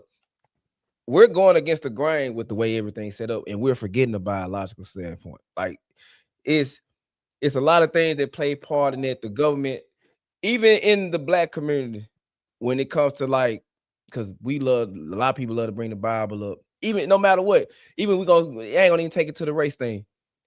The culture doesn't back what the religion is saying. Like I'm Sudanese, so back home we're Muslim Islam, but the culture backs up what Islam is talking about. It ain't no real structural. It ain't because B said it the other day. We live in the West is individualism. We focus on ourselves. Then we decide when we settle down. That's when we want to figure out how we supposed to be symbiotic with somebody. It shouldn't be like that. Got people got to understand that you got to go against the grain. Stop buying into what media is saying. Stop buying into what is going on in society. You got to pay attention to what exactly do you want? What exactly do you need to get to a point of where we can get back to the nuclear family? Because we don't really have that at all. And that was what every major society was built on. The man go to work, he make the roads, build the house, while the woman stay at home and nurture the kids. Women love being in a feminine state. I don't understand why we have to. I don't even know why we even arguing it. And men do better in a masculine role. Now, I'm thinking too fast, but we got to find out what the culture is in the West, and the culture is messed up. And the people that actually want to go, we need to go against the grain immediately. Cause I gotta raise my daughters in it. Do I want to send my daughters back home to my great grandma in Sudan? No, because I want to raise them in them precious years. But if I gotta do that, I will. To send them back to their culture, I would do that. It takes us laying the groundwork now to change the culture for the future generations. We're not going to see the fruits of our labor, but if we do it right, maybe our children's children will reap the harvest that we sow. And that'll be the greatest generational wealth. I promise. That'll be the greatest generational wealth for me, because I'm tired of seeing the people that I have an affinity with, Black people. I was raised with y'all. I hate it the way we are, because it's crazy. And it's really just it's just crazy, man. Like we gotta figure out the reason. We know the reasons why it's failing. People don't want to speak on it, which is why I love the fact that Trey opened up the panel every day so we can. But people got to understand that we got to accept the flaws that we have as a community, as a culture, and deal with it, instead of sweeping up under the rug that like people been doing in other families for the last 30, 40 years. That's all I got. Well, I'm gonna just say I appreciate you, brother Trey. You know what I'm saying? Every time you shout me out, and I be getting attacked. Listen, I'm a roaster. Just understand. I'm gonna stay on It's cool. It's cool. I'm cool with it. So I'm gonna say this last thing, and I'm gonna go right. Sometimes, as a man, people don't think this to be true. I'm gonna wrap it up right now. Men fall in love hard too. So every time we fall in love and the shit don't work, we need to heal. I'm just gonna use that word, whether y'all like it or not. I could be with women right now if I wanted to. I'm not gonna be talking to 2 and 3 and 4. I need to do what's right for me. And before I talk to any female and put whatever I got on her, that's all I'm saying. But you know, God bless y'all. Love y'all. Appreciate y'all. Good night. All right. Anybody else?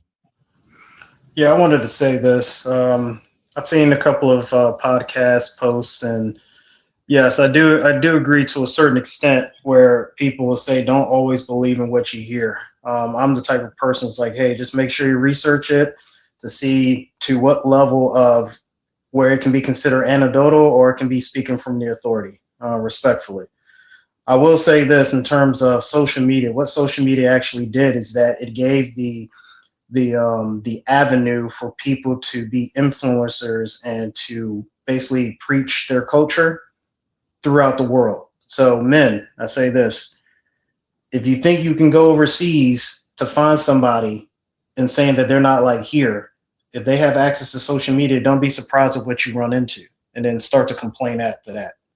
All right. The other point is that I do appreciate you, Trey, for basically having this the stream where you can actually bring the hard conversations for people to actually have the conversations. And I mean, you can see where it's going, where you basically met a new brother, Glenn, and then y'all can collab and then try to preach the message just so that people can have the ability to say, hey, I never thought of it from that standpoint. 100%. 100%. And I'll stop there. Karen, all right, y'all have a good night. Well, Nice thank you meeting for having me. I'm just here so I don't get fined. Have a good night, everyone. You play too much. Glenn, you can close us out, brother. Oh, yeah, okay, great. I was gonna just read something that I wrote.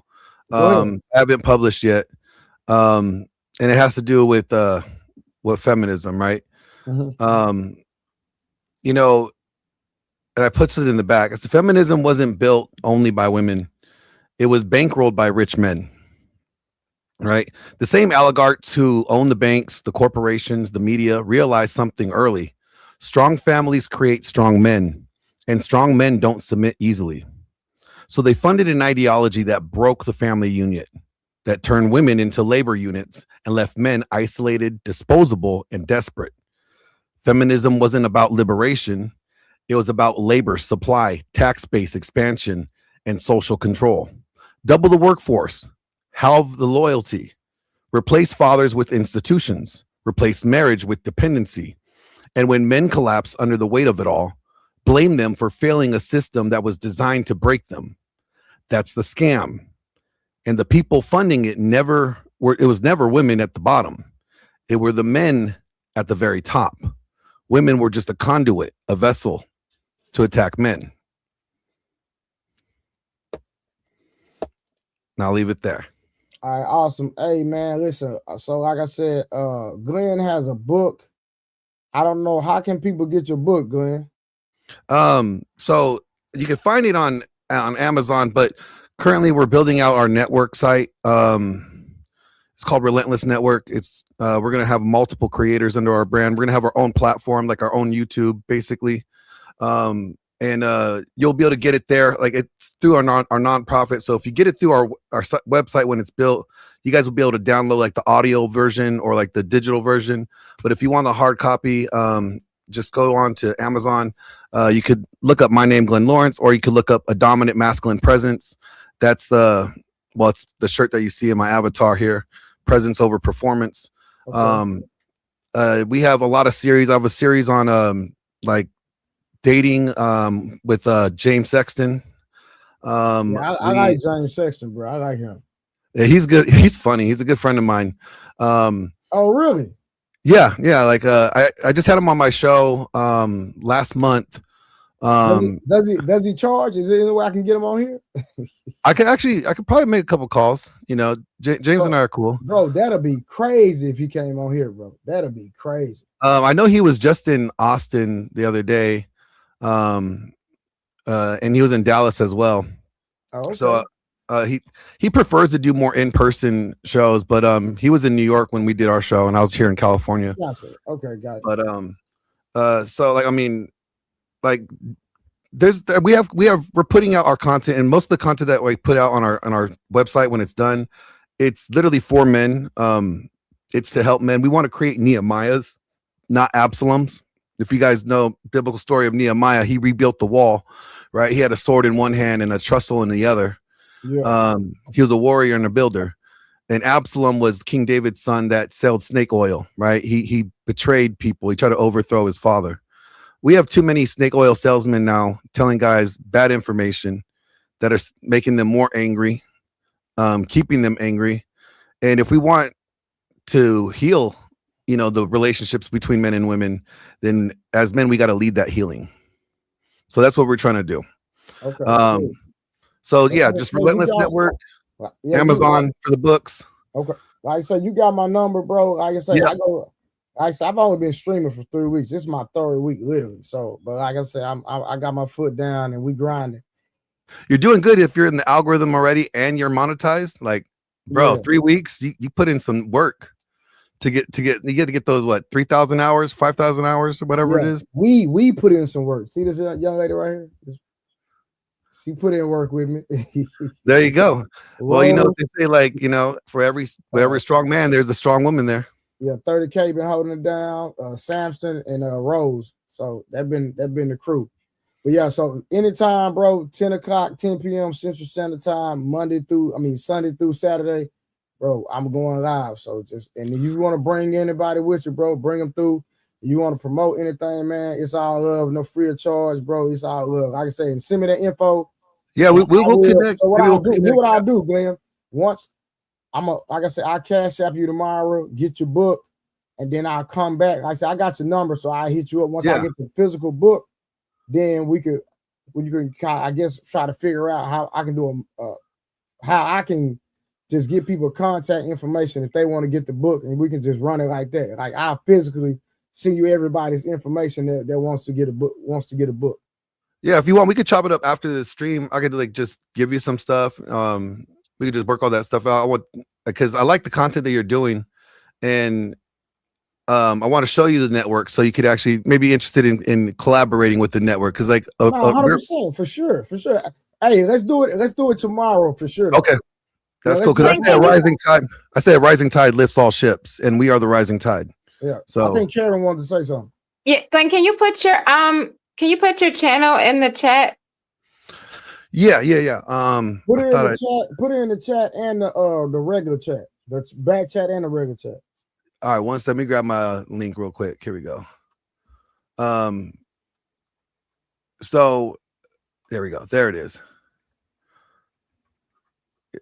Here we go. I think this is in the chat now.